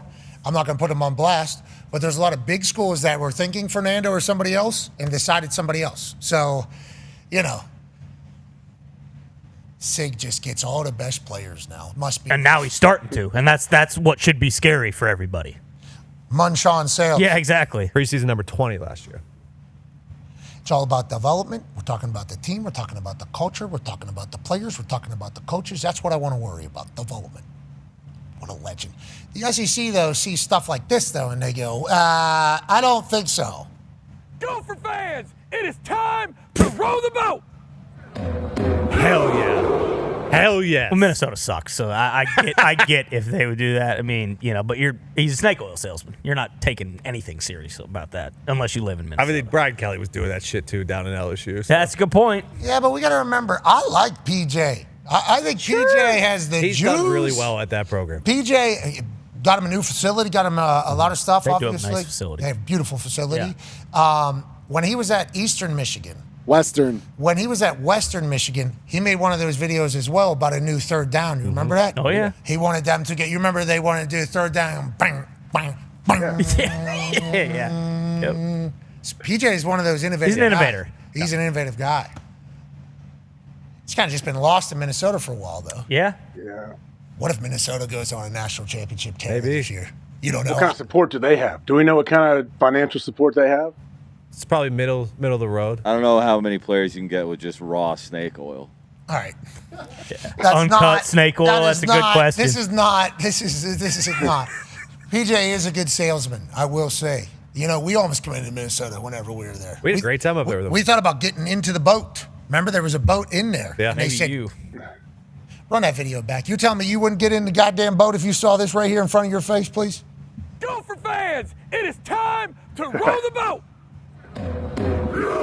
Don't you want to just? That's like a scoreboard thing, right? That's like a third down scoreboard thing. That's not just like a one-on. What is that? Yeah, that's an ad win from the admin of social saying, hey, this is what we're getting into. And remember, the rowing of the boat became pretty big because the Vikings came over here. Yep. Yeah, he actually stole that from Odysseus. Did you see Odyssey? Not yet. I'm going to go Saturday. Oh, you Next Odyssey. Saturday. Are you really? Yeah. Oh, you walked right into that. Yeah, that was pretty good. That's a new one there, AJ. I ought to see what? What's that? You didn't finish what you were saying. No. I think you and D understood everything that was kind of happening, right? Exactly. Yeah. It feels like it's all kind of coming together there for you. Ladies and gentlemen, joining us now is a man who has all the info on everything happening everywhere. It's crazy. Yeah. It does, man. He does. How's he know? Well, because he works his ass off. This man's been sleeping on a couch for years so that he can earn his way to the top. And what did he do? Won an Emmy. No big deal. Emmy Award winner. Now a member of the Emmy Award winning NFL Live. Ladies and gentlemen, ESPN pundit and insider, Peter Schrager. Schrager! What up, Schrags?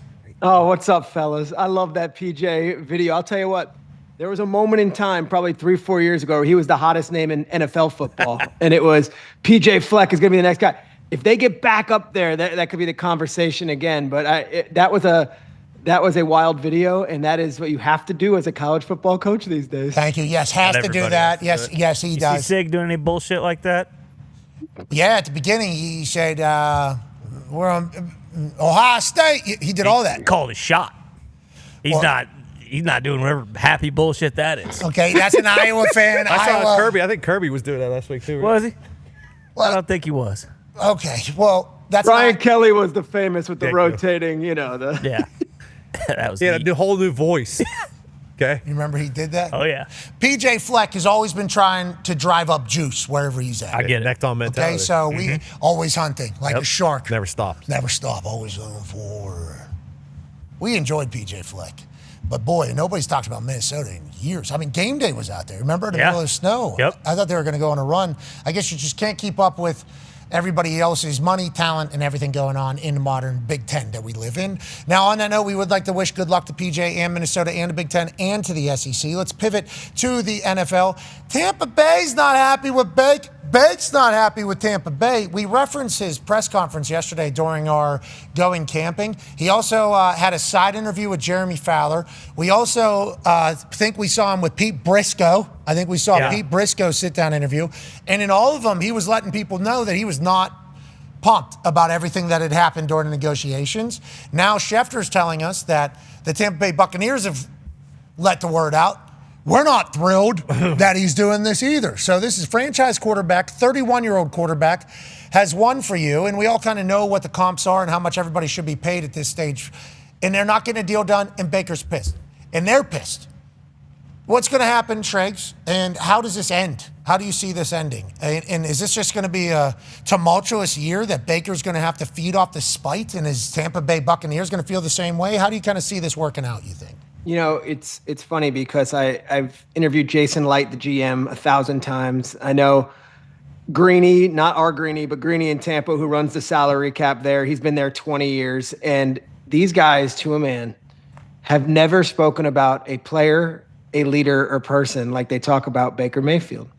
This is maybe the most beloved player in that building since Brady left. Leader, everything, man about town, but also represents the right things, hangs out with the offensive linemen. And the hope was that this wouldn't be the way we start camp. I think everyone in Tampa is a little like, whoa, okay. But this is Baker to a T. And if you know Baker Mayfield, it's question me, challenge me. I'll bring it every time. And that's been the story since he was at Texas Tech and they brought on competition and he left and he walked on at Oklahoma and ended up winning a Heisman. It's the same thing where, you know, Cleveland says we're better off without you. And he's like, all right, I'll make this roundabout way and I'll get back there. The question is $60 million.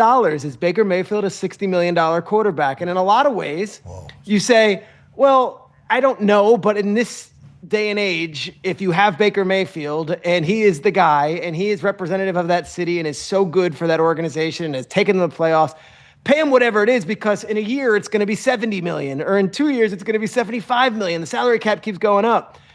But there is a budget, a salary cap, and a way that they have this pie. And I think the hope was that they would come to an agreement and that this would be one of those where, okay, Baker, let's keep it. Baker nipped it right in the bud. First day of training camp, get me in front of the first microphone I can. And, oh, Jeremy Fowler, ESPN, you want me to do the PR message points? No, I'm going to say exactly why I deserve that money and why I think so. And it's years and it's time and it's average money. Gosh, as an independent person and a capitalist and all this stuff, you have to appreciate Baker Mayfield saying, I want mine and I'm going to use this moment of time and you're going to give me the podium and I'm going to do it. As a Buccaneers person, you're probably like, can't we do this behind closed doors? Does it have to go this way? Yeah, well, I found it to be great because he had the Buccaneers flag right over his head. I mean, it was literally right over his head. Had their jersey on. Yeah, and it just sucks that this is how this fucking team operates. It was just, and that's your quarterback, and that's Baker. But we did think they were kumbaya, though. Oh, yeah. Because just like you talked about, like, we talked to Jason Light as well, and obviously we had B.A. in here last year. He was very tight with the organization. The way they view Baker was like a godsend. Like, we are very lucky and thankful for Baker. And Baker, Baker heard all that as well. Week 18 against the Panthers in that monsoon, Baker's playing with a messed up shoulder. Baker's playing with an ankle that's all messed up. He's getting the crap, gets up in the rain every single time. Just like you cannot ask for a bigger gladiator and guy who leaves it on the field like Baker Mayfield does. And in the fallout of all that all offseason, it's like, we love this. To me, might even be more shocking than any other NFL news going on, that Baker took the offensive and was like, no, okay, let's hey, you want to go? We could be friends, but I'm also gonna speak up when I think it's time. I find it fascinating. To your point, though, we like Jason Light. We trust him. We think he's going to do a good job, but, like, this is not great. Vita Vea's come out. He wants a trade.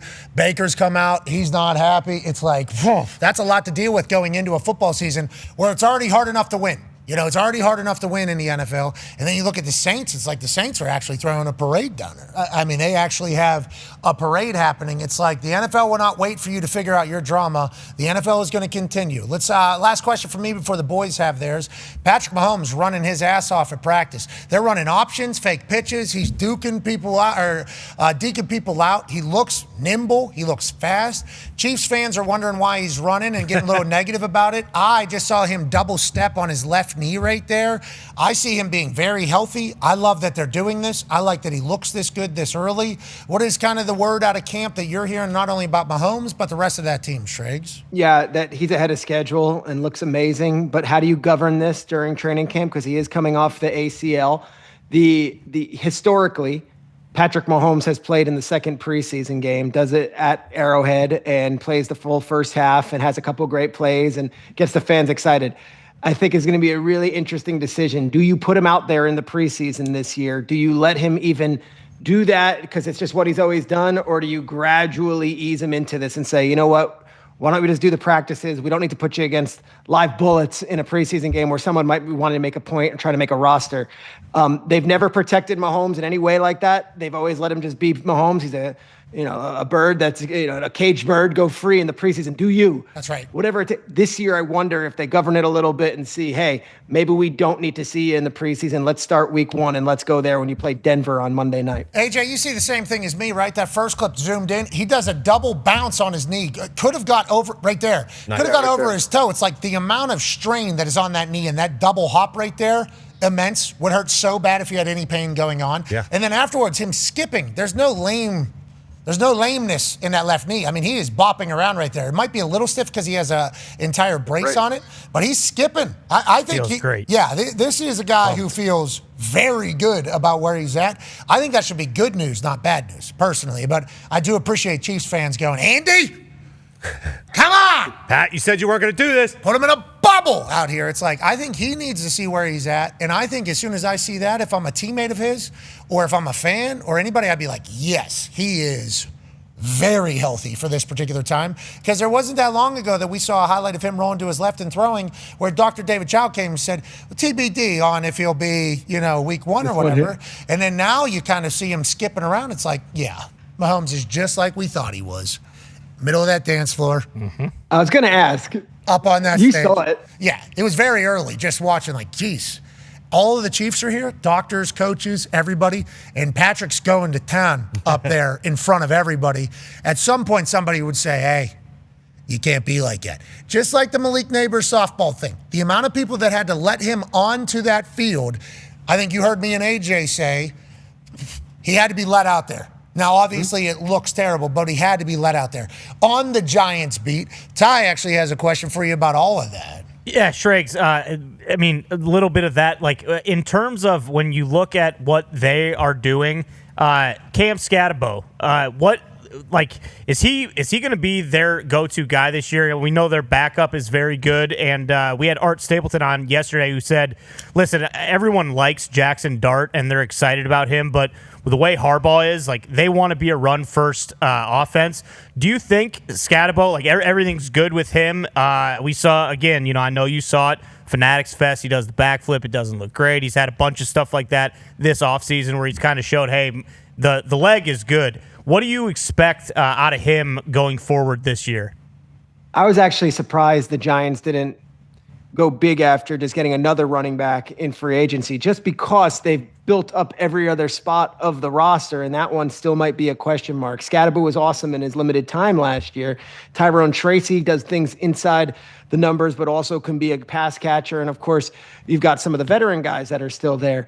But there's going to be a big microscope on those two guys, Scatabo and Tracy, because Harbaugh and Greg Roman and Matt Nagy, to a point, those are running guys. Like, they want to control the ball, and they're going to use Dart in that way. But, you need to have a bell cow. Remember when Greg Roman was with the Ravens, it was Mark Ingram, and then, of course, you had, Lamar, and you had all these different running backs that were doing the job. And then, and then you go through all these different players that Nagy's had over the years. As much as they've been a passing offense in Kansas City, a lot of that was, hey, big game Dame Williams is in the backfield, and we've also got Clyde Edwards-Helaire. This doesn't strike me as a Jackson Dart throw the ball 50 times a game team. So the running game is going to be massive, and Scatabo's help, we'll see. Some Malik Neighbors is going to be pissed anyways. I just thought about the Baltimore Ravens wide receivers coming out publicly and saying, why are you going to have dogs if you're never going to use them? Mm-hmm. And then, oh, no. Who was that? Odell? Who said that? No, that was went to Arizona.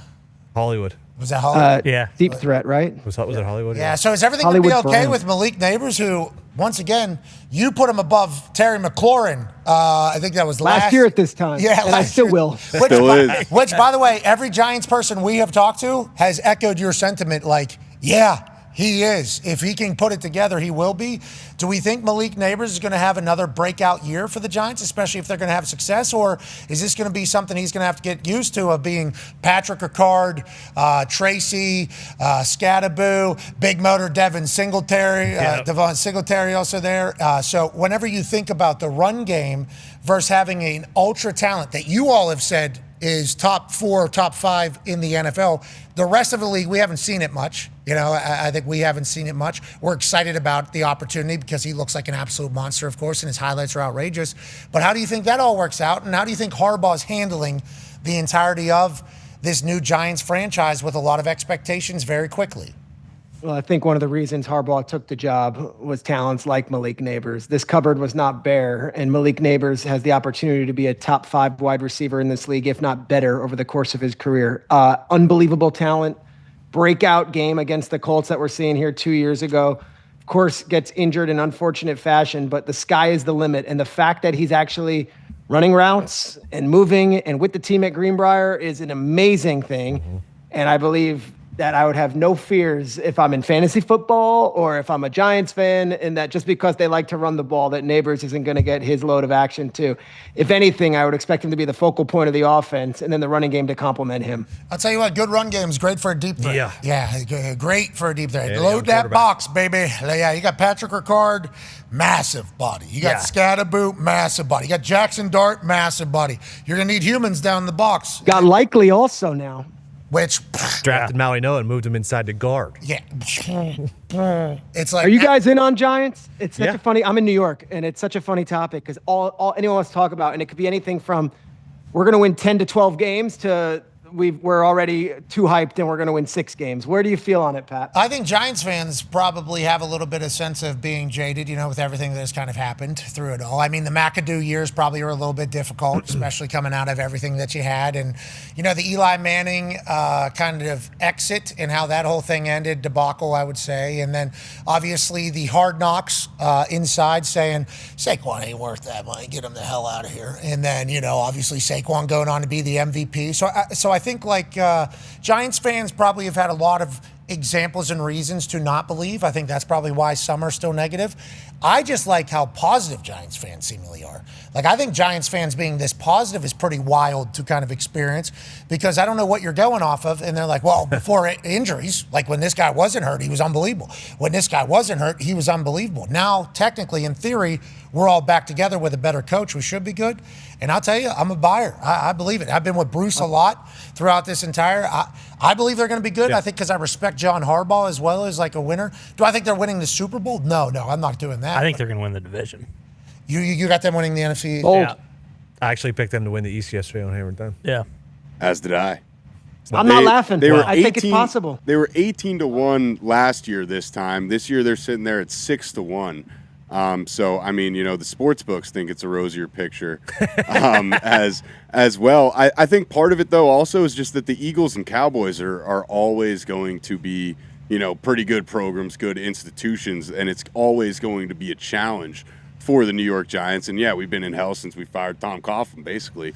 But, yeah, it's as good a team, at least in the offseason, as good of a feeling as a Giants fan going into a year that I've had in a long time. So, Shrinks, I think you're hearing a Thunderdome that's certainly believers, but if it's all ass, I will certainly say, I can't believe I fell for this shit. First 2 games. What's that?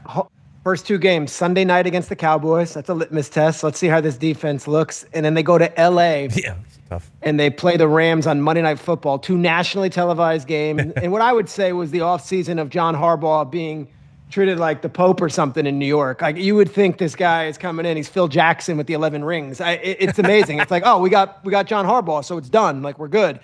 They have to actually go win these football games now. I would add this when it comes to the Giants.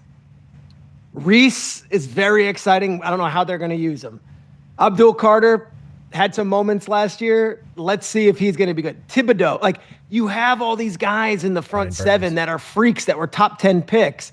If they can put it all together and then the offense is better, yeah, they should be competitive. They should be talking about playoffs, not just talking about being an over 500 team. Well, congratulations to the Giants fans. Congrats.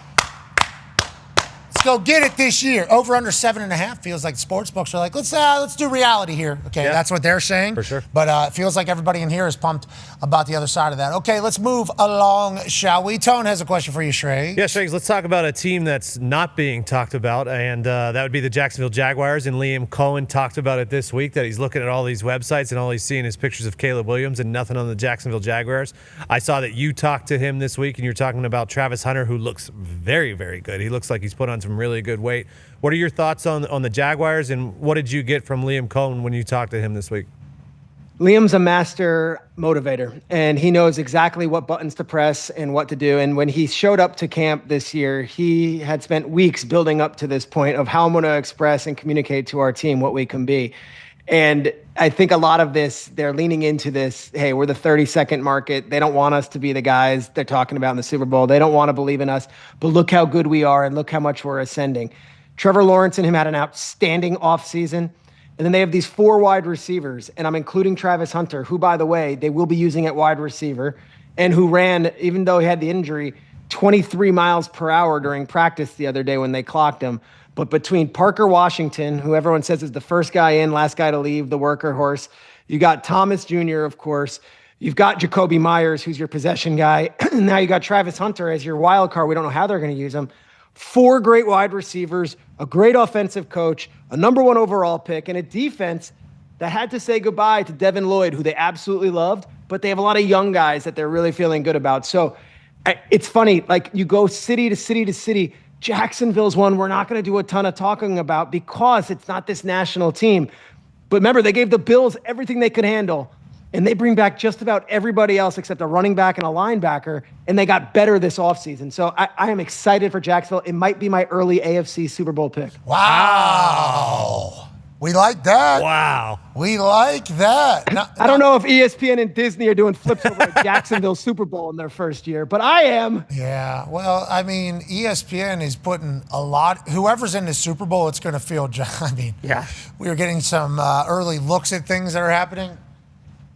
To say a company is going rather big on something would be an understatement. I mean, this is going to be a movie. Obviously, it's a Super Bowl, so it has to be. We're getting a chance to look at some of this stuff. Jeez Louise. Yeah. And it's Los Angeles, so the amount of opportunity.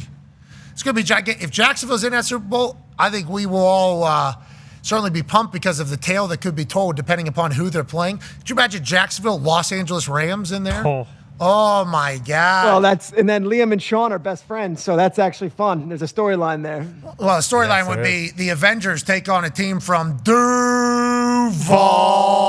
that are playing in Orlando. They're leaning into it so much, though. Like, this is it's like playbook, and it's just, hey, if this is the hand we're dealt, we are going to play into that. And they'll talk about how many primetime games they've been given. Liam works with a guy, John Gordon. Do you know John Gordon? Jon, yeah, no H. Yeah, he's a motivational speaker. He's also a guy who's a connector and is, a man of faith. And Kevin O'Connell, Sean McVay, Liam Cohen, Chris Shula, all these guys, it's almost like he's their Svengali, if you will. They go to him in the offseason. Hey, I want to put together my thoughts, my visions. And he puts together basically what is your vision board for your team. When you come into me, tell them, what do we want to be? How do we want to? And Liam spent a lot of time with John Gordon this summer, and I believe they're going to come out and they're going to be motivated. They're going to be on the same page. And I believe these guys buy in. Like, they believe in Liam, and they love the fact that he went up against Saleh last year in that post game. They love the fact that he barks a little bit.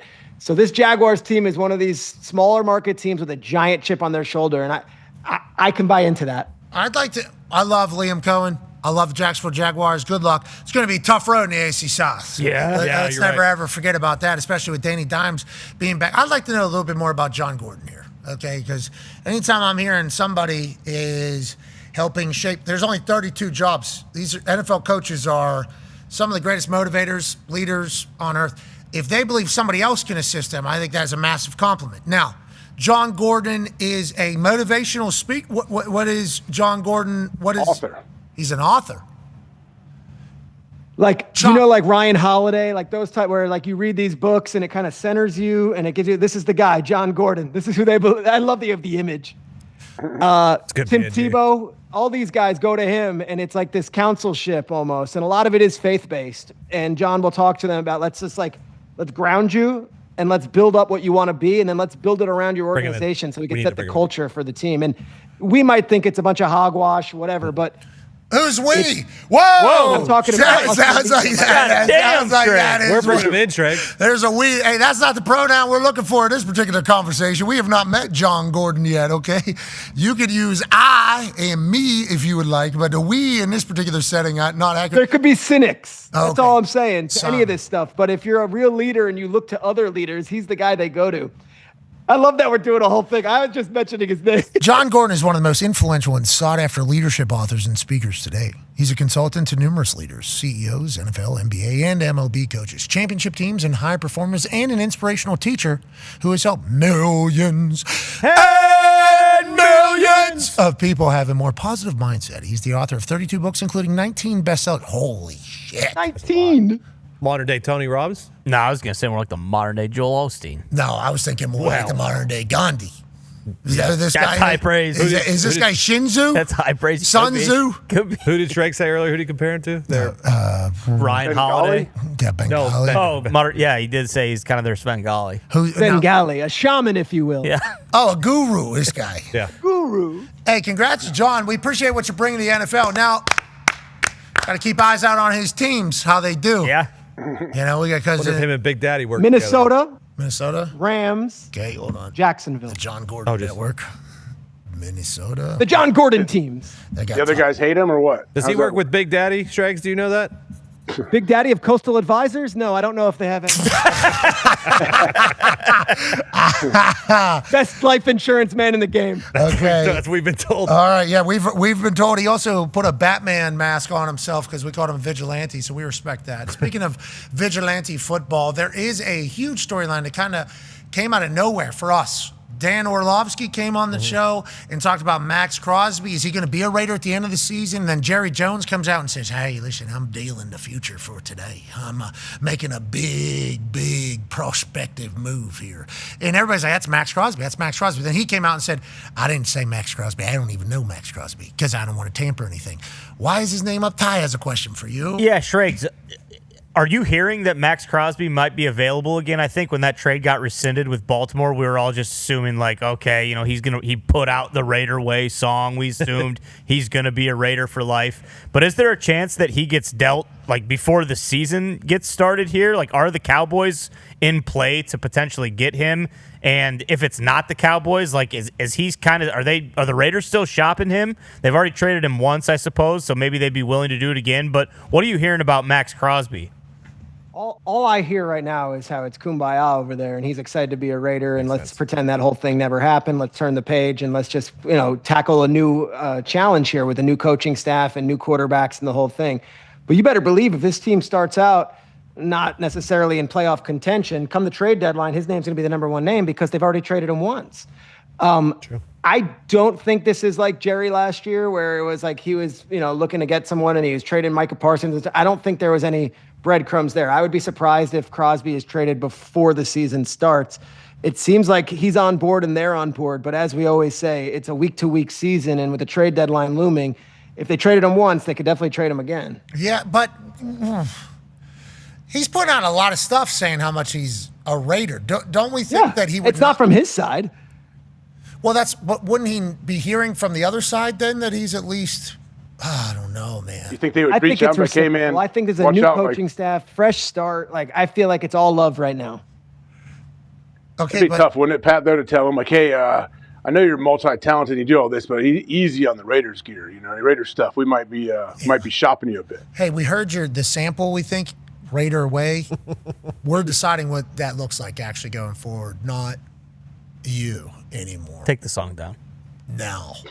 Okay. Black Boy Max is fine. Take Raider Way down now. By the way, Pat, can I interrupt? Kind of a banger, both of them. Go ahead. Got some breaking news for you. What? What team? What team so we can be ready? John Gordon's going to speak with the Saints next week. Whoa, shit. Adam, Kelly Moe. What, did that just come into your phone? Yeah, they just get a text. It seems like John Gordon just texted Shregs. It's not John Gordon. It was a team source. Wow. Watching the program and said, hey, John Gordon's coming here this week. Hey, thank you for getting us Chris Olave on Monday, too, whoever's watching this show from there. We appreciate that. Chris Olave will be joining us on Monday. We appreciate that. And we'll certainly ask him about his time with John Gordon if he's already been down there. That will certainly be something. What's this guy saying? I don't know. This guy's got the goods. He does. 35 books. That's a lot of words. 19 bestsellers. Jeez, a lot of good words, it seems If like. any office needed it, it's ours. Let's get him in here. We cannot disrespect John I didn't say we were going to disrespect him. Yeah, I'm saying we will, though. As soon as he walks in here, I assume there'll be Not some me. questions. I and need some- him more than, oh boy. You need John Don't, Gordon? me I need too. guidance, man. I need some guidance. I need guidance. Okay, Shrek, you want to come out here for when John walks in here so we can have maybe a little whole team kumbaya? Let's learn about life. I'll hold hands. We'll do a drum circle, whatever you need. This guy's going to be expensive. I can already tell. Yeah. Just looking at this, I can already tell he's going to be expensive. He said pro bono for this one. I don't think he ever will say that. From this particular line of work, I don't know if that actually ever happens. So what do we need? Do we need bleachers? We need seats here? We need risers. We need pews. Pews. Okay, we need Can't we do the same setup we did for that cowboy that wore the thong? Yeah, a little roundy. Yeah. A little roundy setup. You're right. The AJ's singing manogram. Yeah, whatever AJ's he was. favorite friend. Pews. Okay. AJ took him home that day. It was weird. All right, so John Gordon team is Minnesota, Rams, Jacksonville, New Orleans. Okay, a lot of NFC teams. Seems like the College teams too, I believe. He needs to go to North Carolina. Stat. Maybe it's already been. No, he doesn't. I wish it wasn't the case, but it sounds like that might be the case. What country? Stat. What country do we live in? America? Yeah, until proven guilty. Okay. All right. Hey, listen, good luck to all parties down there, of course, and we will keep our ear to the ground, but maybe John Gordon does offer up his services to Chapel Hill just a little bit. What do you think he says, Shregs? What do you think? I haven't read Dying to know. These guys, they love him. I mean, McVay flew across the country in the middle of the summer to go meet with John Gordon. I'm telling you, it's real. Hold on. This might be it. We're reading the back page. Don't let negativity, pessimism, challenges, and change sabotage your team and organization. The Power of Positive Leadership program is designed to help your leaders thrive by developing a resilient mindset, leading through change, improving communication, and fostering a positive culture of accountability and connection. A John Gordon certified trainer, hand-selected for their expertise in positive leadership, will bring in this powerful training to your organization. Oh, so we don't get John. Those logos. We get somebody. I'm a John Gordon trainer. Boy, you want to talk about snake oil. Here it is by the gallon. He probably makes a killing in corporate offices. Hold on. The sea level. We're getting one of his capos sent in here, though, just to kind of do like some recognizance. I like it. Hey, Hello, Novartis. Hey, that was not true. That is not true what he said back here. No, it's not. You think all these incredible leaders, CEOs, NFL teams, MLB, NBA, thought changers, provokers, all going to the wrong spot? I doubt it. Sean McVay's not buying snake oil. Hey, John, exactly. KOC's not buying snake oil. Exactly. Now, if he got a couple other coaches, I would change my tune, but. Well, anyways, John Gordon, we can't wait for you to come in here, man. We'll put you right here, maybe. Yeah. Right here, right? Dude, I love this. I will fly in for this. Okay, Shregs, we'll put you front row, Shregs. Shit, you might sit on this one right I here. need it. Okay, we'll just maybe sit in these things. That's not a bad idea. Kind of just let him work. We'll put AJ in the big thing here. Mm-hmm. I think we have to be hand-selected to potentially receive this, though. So Debo needs to be front row as well. Debo's not listening to a word this guy said. Put on the mic. He doesn't have ears. You've said it. Yeah. AJ, you didn't get to see it the other day whenever he was operating that jib up there at ESPN. There was obviously some people very worried about him. Pretty expensive. He did good. Pretty expensive jib. Yeah. So he did do. He didn't wreck anything. He did good. We appreciate him doing that. These fine people who certainly knew what they were doing and had a lot of vested interest in it were trying to talk to him and tell him what to do. And I was trying to explain to him, like, hey, that guy's ears actually do not work. Like, they're sitting there, but they don't really take. He's kind of got to figure it out himself. Like, that is just kind of the type of person he is. You can tell him something for 6 months. It's just not going to. He didn't eat a chicken nugget till he was like 25 or something because just, Still hasn't had eggs. Doesn't know what eggs taste like. Ty and I watched him try to stuff pork sausages into his ears the other day because he couldn't fit any more in his mouth. Exactly. So that's what we're talking about. Like, so he I don't think even if John Gordon comes in here, those things will ever be able to operate. Even if we say to him, like, hey, everybody on earth is trying to listen to this guy, Bone would be like, I don't care. He gives me the ick. Yeah. Leadership actually gives me He's not willing. You're saying he's not willing to listen to He's any not a willing participant with his ears. He since birth, I'm assuming. I don't think this is a new thing, but I think he was born with the incredible trait to just kind of flip the switch on his ears. And he still hears like the world, but just like anything to him doesn't make it in. It's like the parents in Charlie Brown. Exactly. Teacher, And to him, it's just kind of like background tracking. Exactly. As he just kind of goes through it. And once Remember when he was sweeping and Cody Rhodes came in? Exactly. Oh, well said. Well said, Exactly. Greg. Great memory.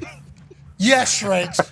That entire situation is a perfect depiction of these things just being flaps on the side of his head. But on that note, great work, Bone. You're an artist. Hey, that a baby Bono. He's an artist, Shrakes. He's an artist. Got to remember that. Love that guy. Yeah, we have to. ELE. Everybody love everybody. You know what else? Hey, Shrakes, it's Friday. We'd like to, we're not the innovators of this entire thing, but, it's nice to showcase the highlights of the week. Would you like to stick around with us and do that right now? I would be honored. I'll just be quiet and lay out. I want to. No. Need you. Need you to be active. Okay, I'm in. Active listener. Not too active, though, because you're in a different place, and AJ's in a different place, and we're in a different place. So it's not easy to kind of... Don't be scared of your chest hair this time either, Shane. That would be being... See? That was rude. Notice Own- the shirt. you should a little own that. different. That was rude. Own that, Triggs. Hey, I will say you had good chest hair, and when you were trying to cover it up, you missed like 5 of them that were doing this number here, which we respected, but it seemed like you didn't really want the world to know about. Bad. We like the fact that you're just, alpha man over there. Yeah. Yeah, Shregs, we like that over there. Okay, these are some things that aren't asked. Okay. Here we go.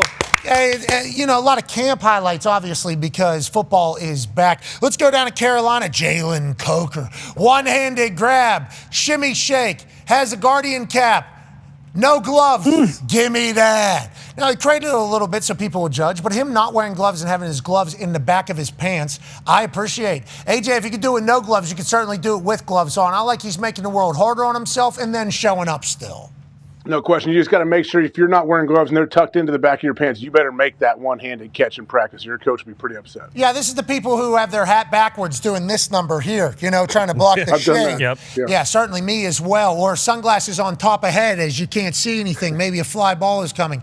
Gloves literally on you, in your uniform, tucked into your pants. You're lucky you catch that. Coker knows it. He's a dog. He got paid this offseason. He's probably feeling very confident. The perfect number 2 to Tet McMillan. Shregs. Pride of Holy Cross. Wow. I like that, Shregs. That was a good drop in. But I was going to say to you, Sean Payton out in Denver, he got a weapon. Mr. Waddle in Miami was certainly overlooked. He's a talent. And hey, give me that. Big guardian cap on. Feels like that's a new norm for everybody at training camps in the NFL. Hopefully it'll keep people safe and not make it worse. But Jalen Waddle, one-handed grab. Shregs, I feel like that has been an afterthought in the NFL conversation about Bo Nix picking up a number 1. Amidst all this A.J. Brown talk for months and months and months, very quietly, Jalen Waddle swapped teams and goes to a team that was a couple plays away from the Super Bowl. They are so excited. Peyton can't stop raving about him, and he joins Cortland Sutton and Mims in a good little receivers room. I am excited to see, and this is a good sign. Yeah, I think it's a great sign. Now let's go over to Cincinnati. Obviously, we've seen a lot of fights. How about Andre? Chavas. Wow.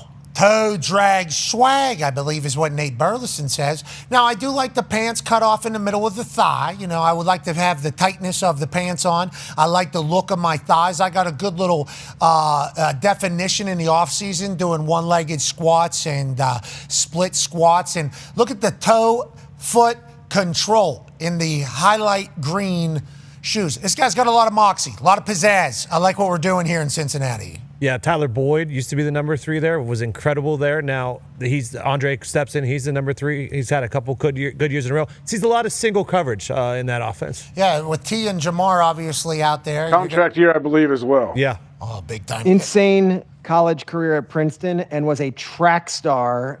Just an awesome kid, an awesome talent. Zach Taylor loves him. Great. Princeton drop. Love it. What was the first one? Holy Cross? Yeah. Holy Cross. Bob Cousy style. Are you in the ESPN Jeopardy show? I am. Who asked you to do it? We've been trying to figure that out. How'd you get asked to do it? Was that like Joe Buck invite, or who did the invite there? It might have come through Buck. It was around NFL draft. I got an ask when I was at the draft if I would fly to LA to do it the next week or something. I'm like, hell yeah, let's go. It was awesome. We're happy you're in that. Represent. We would like to say, hey, Suits, you scared? You a little scared of Ty Schmidt coming in there and eating your absolute lunch in that entire thing? We got no invites out here to the Thunderdome. Feels like everybody at ESPN is representing except for our show. So we can only take it as the Suits are scared to death that this Iowa Hawkeye, this man who has the ability to have 16 Red Bulls before a show. Only 2 today. Congratulations. Thank you. Hey, it was a big step for you. I know. Pretty proud of you. No invite to the Thunderdome. We're gonna have to watch this to see. Go ahead. The buzzer really is like the whole thing, because you all know the same. We have the stupid sports brains. We all know everything, and it's the almanac. But like to get the buzzer in there, Ty, do you rise to the occasion in those moments? Could you be able to just like say, I'll have my best day in the biggest moment, or do you think a buzzer would mess you up? Shregs, is he a Big Ten angler? Is he a video game player? Is he on a stage in front of people every single day? Yeah, I think so, Shreg. Yeah, I don't know. I certainly wouldn't be worried about the buzzer. I think that's one of those things where you're going to have to adjust. If you're not getting in early, it's like, okay, let's kind of reframe how we're doing this here. But no, I would be very confident. I'm excited for this. And we are very pumped to watch. Mm-hmm. Yeah, we are very excited to watch. Tomorrow. I won't give you a spoiler, but I'll give you a spoiler. First round, there's like multiple rounds, a tournament.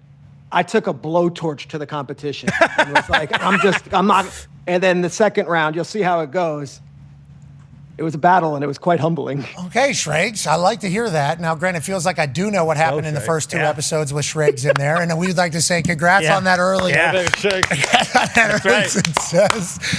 We can't wait to watch it, but we would like to let whoever is in charge of that particular show know that we understand why. Because there's no way this guy could go into your little suit show and just shut everybody down. There's no way that could happen. That'd be a real buzzer killer, would it not? It would, but Shregs raises a good question. How am I going to react if I'm standing next to John Hamm, and his Hamaconda? Maybe I grab that thing and I'm trying to squeeze that instead of the buzzer, and then it throws me off. That's a possibility. With what you just said, there's no way that guy could go in there and beat all these Ivy Leaguers. Yeah, when he's doing Final Jeopardy, he's got both hands on the back of his head, and somehow there's a chance.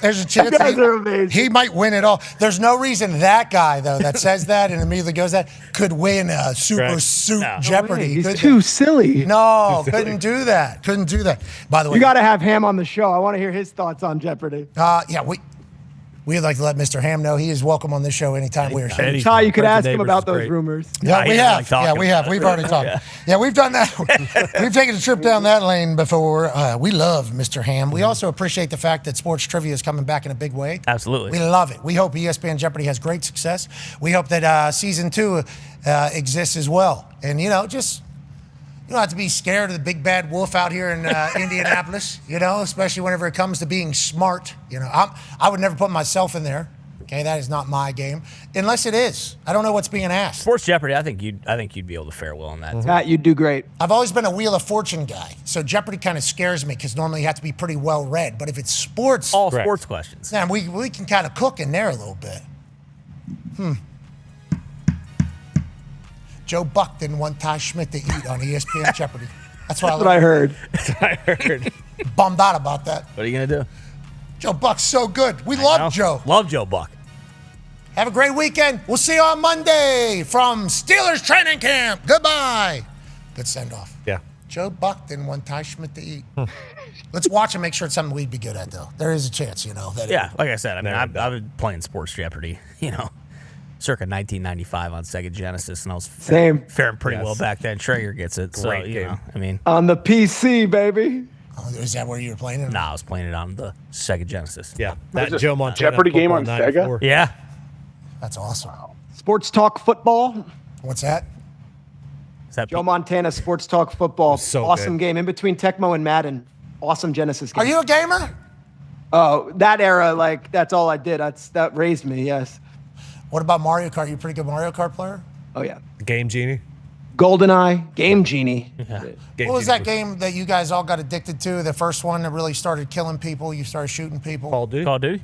No, before that. Halo. Halo was the one, right? Doom. Doom was the original. Doom was sick. Doom was the one where you like saw the thing, right? Yeah. Yeah, my brother. Doom was first, I think, and then Halo came, then Call of Duty, right? That's kind of the line of games. Yeah, I Halo want to say I Call of never Duty played were around those. the same The only shooters I really played was GoldenEye. Yeah. Interesting.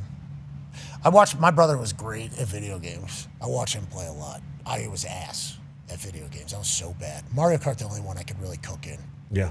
Because I feel like that's the most athletic one. Sure. Mario Kart, probably the most athletic one. Most thumbnail. How would we do in a video game contest against other? Oh, not good. I mean, I just don't have time to play video we haven't games played in a while. anymore. 10 years ago, dominate. I think Connor. I mean, he just got married. Like Mitt. Someone. I don't think Mitt who plays the plays. most in the office. Connor. Who games the most? Well, he just got married though, so we don't know. Yeah. We think that might. That's done. Yeah. Bone, but Bone only plays WWE.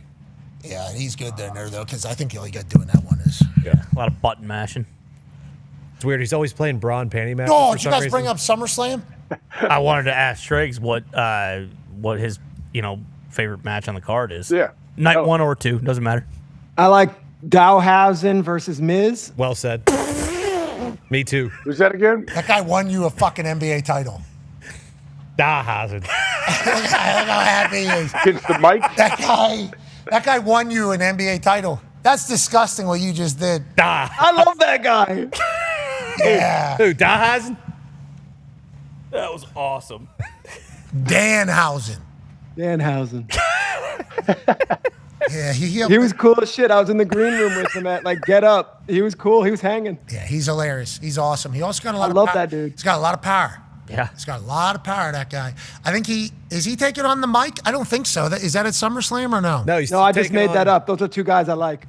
You like the mic and Danhausen? He did sit next to the mic at the ESPYs. Oh, yeah. I forgot about that. Remember us turning the corner and seeing the mic and Shregs next to each other? That was awesome. Well, they had that Jim Abbott piece, which about the kids with disabilities, and I'm literally crying. Mm-hmm. And I look over to this professional wrestler, and he looks at me. He's like, "I'll let it pass. Like, you're allowed to do that on this." I'm like, all right. I thought he was gonna like. Hey, there was some emotional stuff in there. Oh yeah. Especially if you're kind of tired, a little bit. A little bit boozed up. There's some real emotional pieces in there. They were telling some real stories. I out cried there. like the entire fucking show. The whole time. Yeah, the whole time. I was like, oh fuck, man. And then I had to get up there and talk. Yeah. And I was like, that one wasn't emotional either. Yeah, not at all. I was crying just thinking Not at of all. the story as I was going up there, and I'm like, oh my god. One of the cool things, I don't know if anyone saw this at home, I'm going blank. EMT, what would you say he is? U.S. the gentleman? Coast Guard. Coast Guard. He was rushing off stage afterwards. Pat grabbed him before he got off backstage, and Pat grabbed him physically and said, hey, take a moment, and just kind of flipped him around and let him look at a whole crowd of like the sports world's greatest, giving him a standing ovation. And I had chills from Pat doing that. It was a really cool moment from you. Good awareness. Oh. And I think it was at that moment where this guy realized, like, oh wow, I know I'm being humble, I know I'm being modest, but like this is a really cool moment in my life. Yeah, Scott is his name. He, I wish I had his official title. It wasn't ever said there. He was awesome. He was a true lad of the lads. And then obviously her hero and courageous and everything. And he obviously just kind of deferred all of to everybody, you know, like, well, the Army did this did this, we this did this, which is what you would, I guess the reason why he's getting that award is because that is how he kind of thought about it. But he was the lad of the lads as well. AST2 Scott Ruskin, okay, is his title. But yeah, he was awesome. And it was cool as we were walking off, you know, I'm fighting through tears in my eyes. And I turned and the whole place, like that hadn't happened. You know, people go up on stage, people were standing. But when people were walking off stage, there wasn't standing yet or whatever. And I didn't know what the show was because we did miss rehearsal. Sure. 100% on me. I didn't know what was next. But yeah, I don't know how often that happens for people, you know, and it's like, I'm happy he got a chance to see that. Yeah, that was cool for Scott, man. And also cool for our heroes in general. Mm-hmm. Thank you for being badasses, actually. Fucking crazy how courageous some people are out there. Then you got us. Ty's scared to go to the bathroom if he had 4 Red Bulls because he doesn't know what's going to come out. That's right. You never know. That's why we need them. Shregs, who's your favorite wrestler? Probably Jake the Snake Roberts. Okay. Shout out About Jake current, Snake. About current roster. Yeah, he's the inventor of the DDT, by the way, Jake the Snake, which is a huge impact. I like Orton. Hell yeah. Okay. Yeah, good call. Hell yeah. Love Watch Randy. Pat and Viper. Orton do some shit in the spring, and I loved it. So you're a big snake guy, the Viper and Jake the Snake. Yep. Yep. Danhausen, though, not your guy? I like Danhausen. Danhausen's cool. Trick Williams, I liked him. My son loves him. There you go. He's got a big one this weekend. Wise. Yeah, Trick's got a big one this weekend. Are you going to SummerSlam? No, I will not be in Minneapolis this week.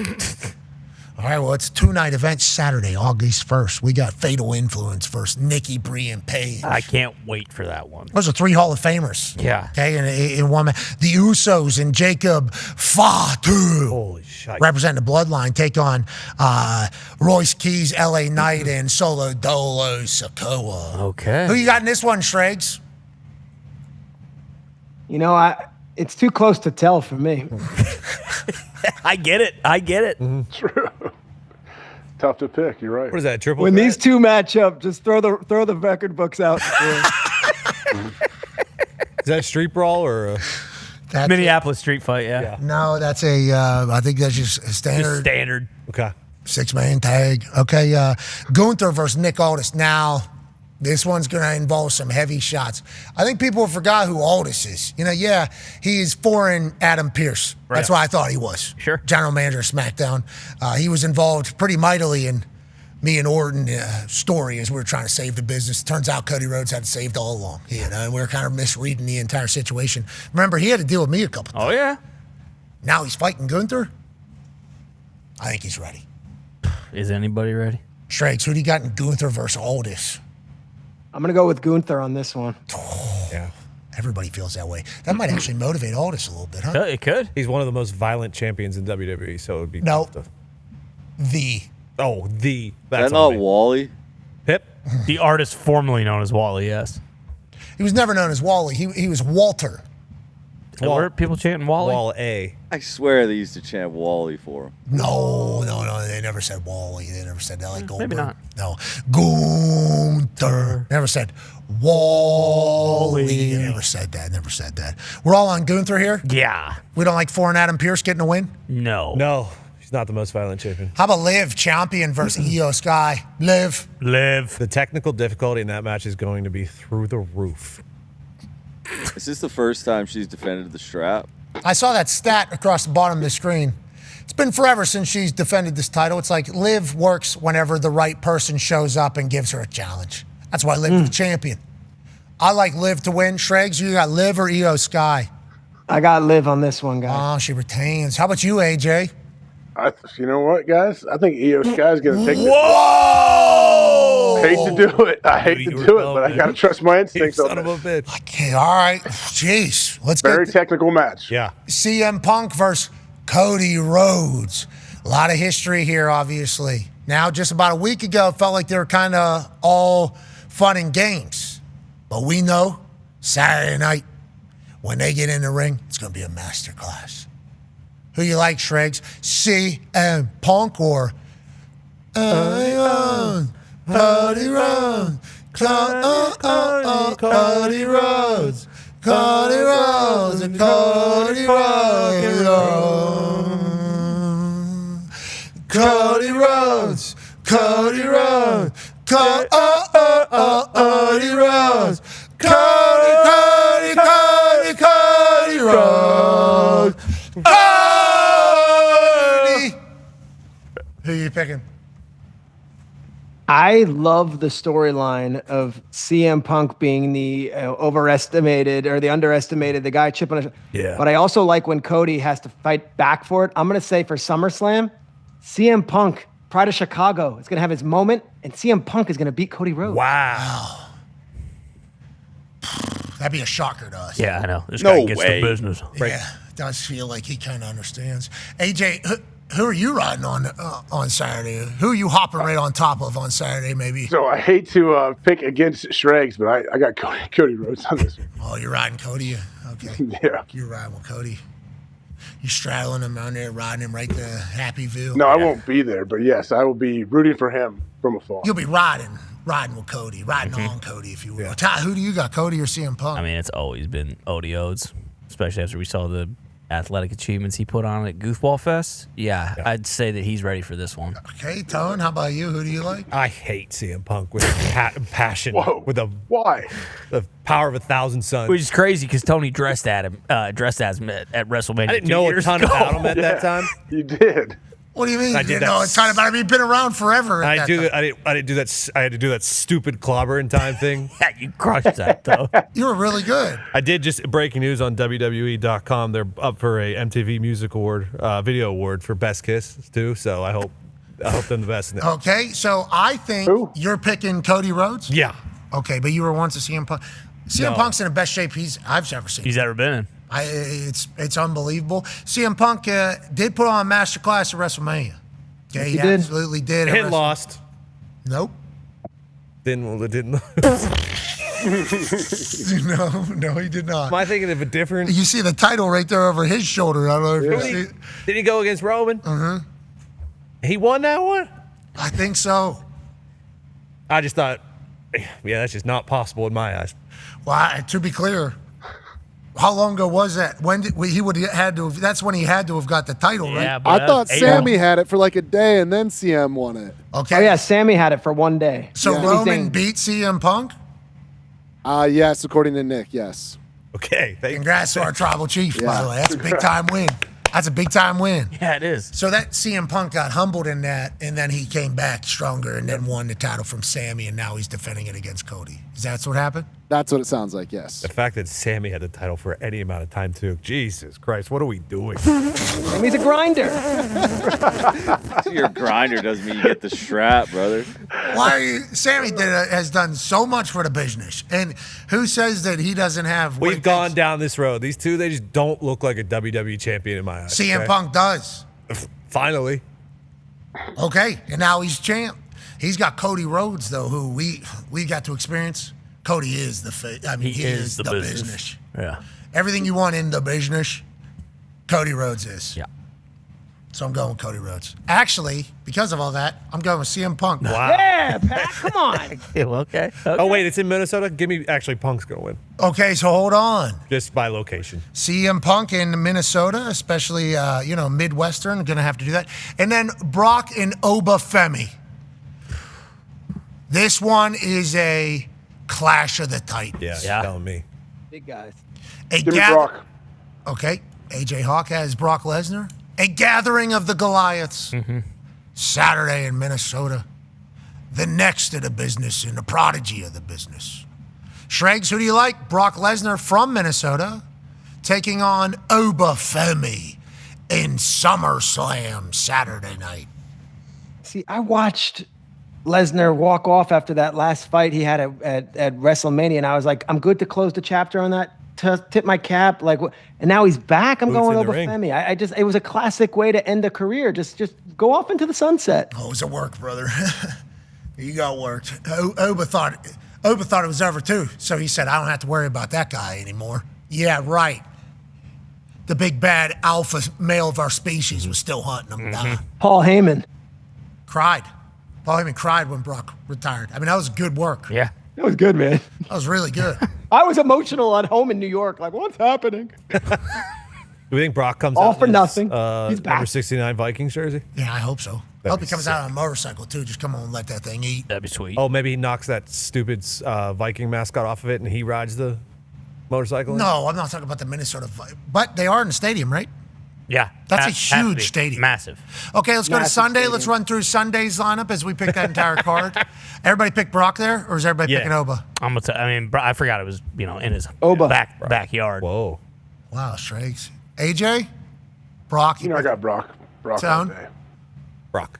But you're doing Oba's walk. I just love doing that walk. I'll take Brock Lesnar in his hometown over Obafemi. Oba's got a great future ahead, though. Yeah, he does. And if this was potentially Brock's last one at home, Bigger one to hang the boots up at. but there is the thought of giving a rub to the next generation. There is one of those things in the business. So maybe Brock will have it one and then say, for the good of the business, we are going to kind of let Oba do it. We'll see. Brock's never going to quit, though. No. But maybe he does. Because he's for the business. Let's go to Sunday. Penta taking on Chad Gable. Shregs, who do you like? Who is it? Okay. Oh, come on, Chad Gable. Okay. I can't see it. It's Olympic wrestler Chad Gable. Okay, American Olympian wrestler. Iowa wrestler Gable, yep. Okay, and then I think he's Minnesota, actually, maybe. I'm not 100% sure. He's not related to Dan Gable. I know that. Oh, he's not? I thought No. Dan Gable. Yeah, his name's Chad. He's a hell of a wrestler, actually. One of the greatest in the ring. He's second coming of Kurt Angle, who 20 years ago today Northern Michigan. won his gold medal in the Olympics with a broken That was awesome. freaking neck. Yep. Yes. Remember that? Shouts Kurt Angle. He said he'd do it all over again. Just hard work and grit and nothing stopping you. We love Kurt Angle. If Kurt Angle was wrestling in SummerSlam, we'd say Kurt Angle was winning. Yes. That's what we'd say. Chad Gable versus Penta. Who do you like, Shregs? I like Gable. AJ? Chad Gable all day long. Ty? I'm going to go Gable as well. Okay, that didn't sound like Ty. Go ahead, Diggs. Yeah, these colors don't run. He's American. Won gold medal. But you are kind of wearing black and white, which is kind of Penta's. Oh, these colors? No, the colors that run through my blood. Okay, red, white, and blue. Yeah. Okay. Okay, I'll ride with Gable too for that, but I think Penta's got a real chance here. He's special talent. And then we got Baron Corbin, bum-ass Baron, taking on Trick Williams. And Shregs, this is who you said is beloved in your household. Baron Corbin's a problem. Yeah. He's an experienced vet who's not scared to do the low-down, dirty tricks to get a dub if he needs it. Also an owner of skulls, human skulls at his house. So, Shregs, you're going to pick against Corbin and stay with Trick, or do you like Corbin maybe to get the big-time win? Corbin, I want to say pride of Kansas City, if I'm not mistaken. Rolls with the Chiefs a lot. But I'm going Trick Williams here. I love everything about him. I love his whole presentation. I love the way he fights, and I think he's going to be the next guy in wrestling. Oh, he's the next guy in wrestling. He's saying my time is now. Your time is up. AJ, who do you like?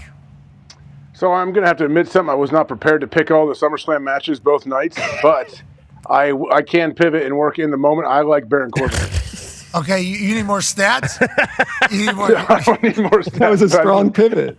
I didn't prep for this as much as I thought I was. You talk about you watch every Friday and Monday. Way to prepare. We have been prepping, though, for you. Yeah. You know, we have been prepping for you. So we all got the answers here. You know, we all have whatever question you have, we have the answers. So don't you worry about that, AJ. As long as they're healthy. As long as they're both 100% healthy going into this match. You want to see an injury report. I need to know what's going on with these guys. Okay, I'm taking Baron Corbin. Okay, I'm taking Baron Corbin to come back in a big way. Tone, Ty? Oh, let's see. An up-and-coming star in the business versus some who I love, old, washed-up vet. Big Trick. Okay, when you tell it like that, I guess it seems obvious, but that's not. Is that accurate, what he just said, Ty? I'd feel a lot better if he was wrestling under the alias as Bishop Dyer, but considering he's going back to Baron Corbin, I'm going to have to go with Trick Williams. You know what? Everything you guys said was accurate. I'm going with Trick as well. That sounds like a clean sweep for Trick Williams. See, AJ? No, I got to flip. No, I'm going to Trick. I forgot about Trick's athleticism, everything he's doing. Baron, I love what he's doing. But Trick he's the guy. He's the next guy. This is a long way away from Tom Pestock. It is. Long way away from Tom Pestock. Golden Gloves boxer, NFL offensive lineman. Yep. We got a chef now. Yeah.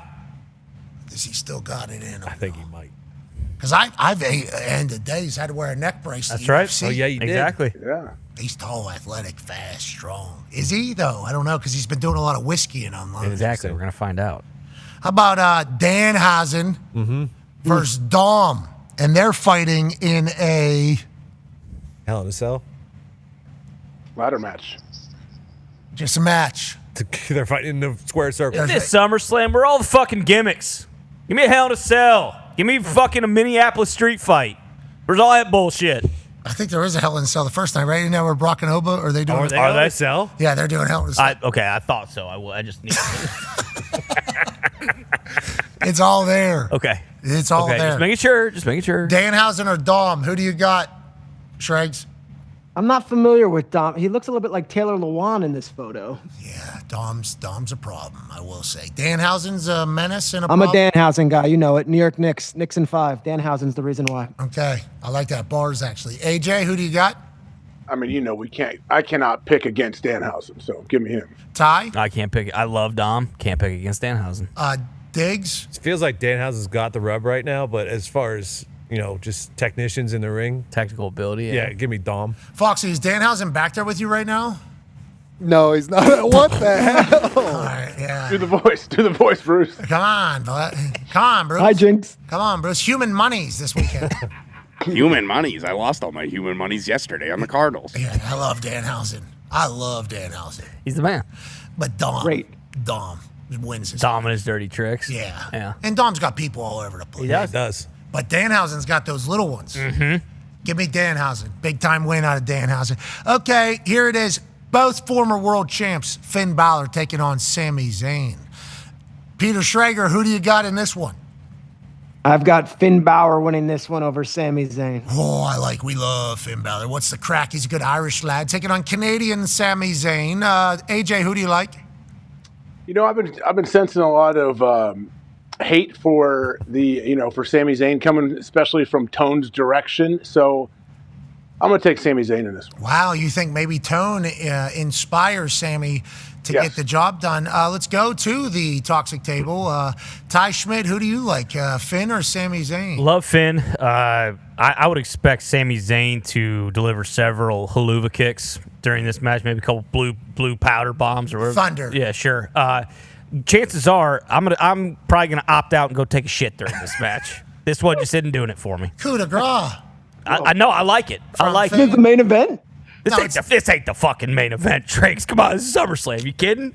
So yeah, I might go drop a deuce during this one and check back in. This is what you're talking about, AJ. Finn Balor and Sami Zayn have put in so many years into the business, and this is how the toxic table feels about it. It's unbelievable. And I appreciate it. Not that. I appreciate how many fucking years they've put into the business, but So who you picking? Nobody? You're picking the bathroom, is what you? Yeah, exactly. That's unbelievable. Tone, who do you like? Well, we got a 12-pack versus a bag of milk. That is not. Tony. That's not how Sami Zayn is built. Give me the demon. Okay, Finn Balor, we don't know if he's the demon. Schrager, I don't know if you know what that means. Okay, so Charlotte, Jade, Tiffany, and Chelsea. Is it a fatal four-way here? Chelsea Green. So what's the rules? Is there a surprise guest up top with the? Yeah, I don't know what's going on up there. What's the rules on this one? It's a silhouette. It's an interim WWE Women's Championship ladder match. I'll tell you, that is going to be a really good. Yeah. All of them fly. All of them are willing to do stuff. That's going to be a great match. Yeah. I'm actually excited to watch it. That's a ladder match right there. Love it. Okay. There's going to be a Charlotte Flair. Exactly. This one's easy. Who? Chelsea Green. Okay, Ty? No. It's Charlotte Flair. We were just with her. I mean, I was going to do the whole thing. I'm not going to do it right now. So I'm just going to take Charlotte Flair. She looked very motivated at the ESPYs. Yeah, she certainly did. Her and the mic. She had to deal with the mic, obviously, through the entirety. Not deal with, sorry. Get to hang with the mic, which is how we all feel. Yep. Schrags in that ladder match going to be, this one's show stealer, I do believe. Who do you have winning? I'm going with an upset. I think Jade is going to take it, and I think we're all going to be talking about Jade on Monday morning. Whoa. She's a beast. She is. She's an absolute beast. AJ, who'd you pick? I'm picking Jade, but it's not an upset. So I think Jade's going to be upset that Schrags threw some shade her way, saying it would be an upset. I think Jade is the favorite. I'm going to pick her to win. Congratulations to Chelsea Green, who wins this one, I think. Wow. As you kind of look at this, Tiffany's going to fly. Sure. Tiffany time in Minnesota, right? She's from Minnesota, I believe. Oh, okay. I believe so. There's going to be something that's going to be absurd. Charlotte's going to do something insane. Jade's power is going to do something, and then Chelsea Green, who gets absolutely demolished early. She's crafty. I mean, there's 2 tables maybe she goes through very quickly early, and then she at the end is going to survive. She's going to go crawling up there, and Chelsea Green's going to be champion. Wow. Is the belt hanging from the rafters? Yeah, ladder match. Who's the silhouette top right, though? Is that some surprise coming in? Yeah, Shrake should have inside info on this. Otis tapping in or something? I don't know if Otis does. I think former Vikings head coach Mike Tice is the special referee. That'll be so good. Mike Zimmer. Could be. Could be. And ladies and gentlemen, all roads lead to this. Yeah. All of Saturday happened. All of Sunday happened for this match. Roman Reigns taking on Seth freaking Rollins. Shrakes, Seth freaking Rollins has become a sports analyst. He is obviously a man who has accomplished many of things in the WWE. Will be a first ballot Hall of Famer. How do you think he fares against Roman Reigns? Schrager. Gotten to know Seth very well. I find him to be incredibly talented. I think he's passionate with his sports takes. I also think he is great for the WWE, as is Roman Reigns. Midwest guy, Chicago, the whole deal. He's from Iowa, I'm going dickhead. with Seth Rollins in a victory. Okay, you don't even really know him that well. You guys got your relationship? Iowa, but then Chicago. He likes the Bears. There you go. He does like the Bears. Do you like Seth freaking Rollins? I like Seth freaking Rollins. You like the visionary. You like the revolutionary. You like... You don't know it? I don't know the theme song. No, yeah, you don't. Oh, you'll be standing on your couch doing it on Sunday night. Seth freaking Rollins. I just need to hear the actual music, then I could sing all the words. No, Yeah, okay. but what I said wasn't the song. it wasn't. What I said was what he says every time More he's of in a the ring. tagline. Literally every single time he's in the ring, he says it. I give him credit. He's up at 4:45 in the morning doing Good Morning Football. He's going to win a wrestling match. Yeah, you're right. That's good work ethic. And he is from Iowa, obviously a dog. Will that matter, though, with who he's taking on? AJ, who do you like? How do you like it? I mean, come on. We know that Seth Rollins, I love what the guy's doing. He's everywhere, and he's very talented. But we all know. Give me Roman Reigns. Toxic Table Tone and Ty. Seth has my favorite entrance in all of wrestling right now, but Ty? Yeah. Just kidding. Give me the fucking... What? Give me the Architect of Destruction. What? Yeah. I'm going with Seth freaking. He's in Roman's head already. We saw it. Roman can't get away from it. What did you just do right here? Yeah. Oh, what was that? Broke up the Shield, and he's just fucking crawling right into Seth's trap. He is a master baiter of him. He is. He was able to bait him masterfully into the ring to get a stomp onto a chair. He's a revolutionary. Mm-hmm. He's a visionary. He's also maybe the greatest master baiter in the history of wrestling. Yeah, I mean, you want to talk about technicians in the ring? Look no further. All right, so you like Seth freaking. I do like Seth freaking. Oh. And Manti's been teaching him new moves every day. I believe it. Is Tom Brady running out? I think Jamie, too. Tom Brady. Where is Logan and Tom? Yeah. I saw Logan was doing stuff from that card show in the Collective in Chicago. He was doing booms with AJ and Big Justice. I saw on my timeline. Dude, I love that. Those fucking guys are everywhere. They're working a gimmick, bro. I know, it's crazy. I respect the hell out of it. Yeah, that's one of the greatest gimmicks an indie wrestler has ever gotten over. Yeah. Yeah. Because you got to remember, Dad is an indie wrestler. He's a worker. He's a worker. He gets it. And he's got a gimmick over with his entire family. Yeah. Pretty good little work. Mm-hmm. He needs to come out of SummerSlam, maybe. Oh, that would be awesome. Maybe they throw the Rizzler. You know, like maybe Brock gets him. Like shoot him out of the horn up top or something. Gallow horn. Are you going to hit that thing, Shrek? You're not going. All right, we're going to try to get out there for this. Yep. Obviously, it's a huge deal, and I want Big Justice in the Danhausen mask. Now we're talking. At least you know his name now. Okay, the guy won you a fucking title. You're the best. We appreciate you, ladies and gentlemen. Appreciate you guys. Pierre Schrager. Hey, baby, Schrager. Go. Big weekend, SummerSlam. Huge. Let's enjoy it. I can't fucking wait. Hope someone wrote down our picks. A lot of picks, AJ. You weren't prepared for it, huh? No. I didn't get to do the as much prep as I would have liked to, but I can always, I know who's going to win. Especially with the business.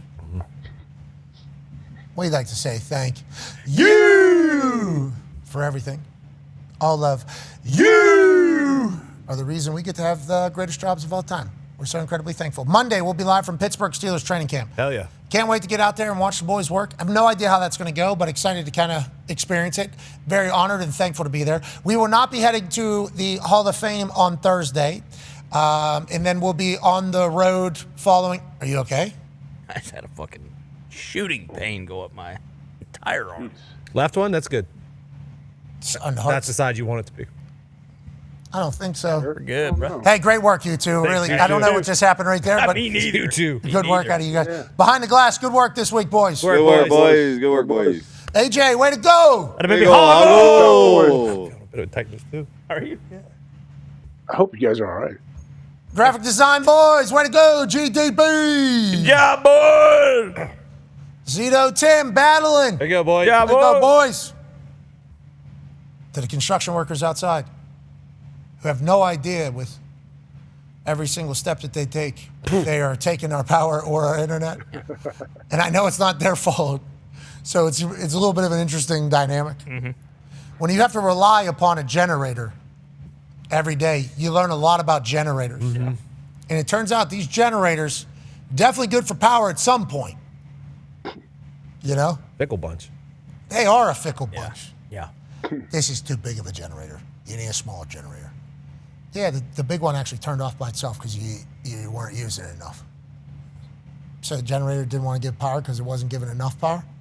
Yeah, well, there's a setting you could have turned off, but obviously you didn't know about it till now. We should have definitely ran through how much power it's using before we plugged this thing in, and you bought this one that's 10x the amount of price that you actually need.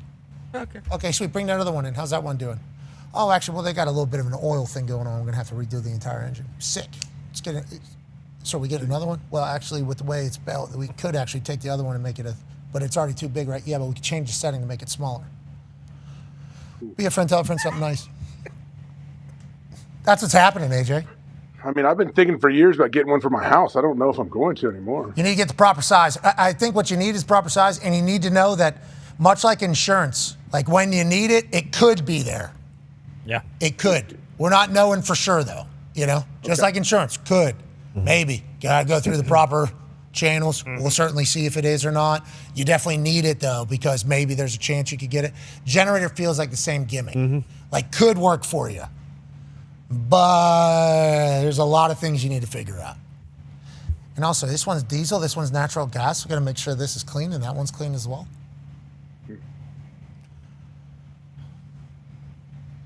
Generator people, we appreciate you. Appreciate you. Thank you. Brad's his name. He's really been good for us. Shout out, Brad. Good guy. Shout out, Brad. And these construction workers, we appreciate them too, because it does feel like they're working their ass off to get this done. We appreciate that. Now, the markers, the people that lay the flags on where stuff is. A little lazy. We'd like them to get a little better at their job somehow. I'd like science to get better so they can figure that out, because these lads out here are cooking outside just trying to work their asses off. And I respect and appreciate that. And all of us, you know, don't have perfect lives. I think we need to remember that. Life is going to have its highs. Life is going to have its lows. You just got to continue on, because there's literally no other option. So whenever you move forward in your day, you can either choose to be happy or you can choose to be miserable. It is up to you. They say the silver lining is always in the storm. Let's try to find that thing. And let's remember and appreciate the fact that football's back. Hell yeah. Well said. Hall of Fame games next week. Yes, it is. We're back. We did it. We did it. We're here. Have an incredible weekend. Shout out to SummerSlam. Shout out. Shout out. Yep. Be a friend, tell a friend something nice that might change their life. We're in this thing together. Team on me. Team on three. For the good of sport, baby. 1, 2, 3. Team. Goodbye.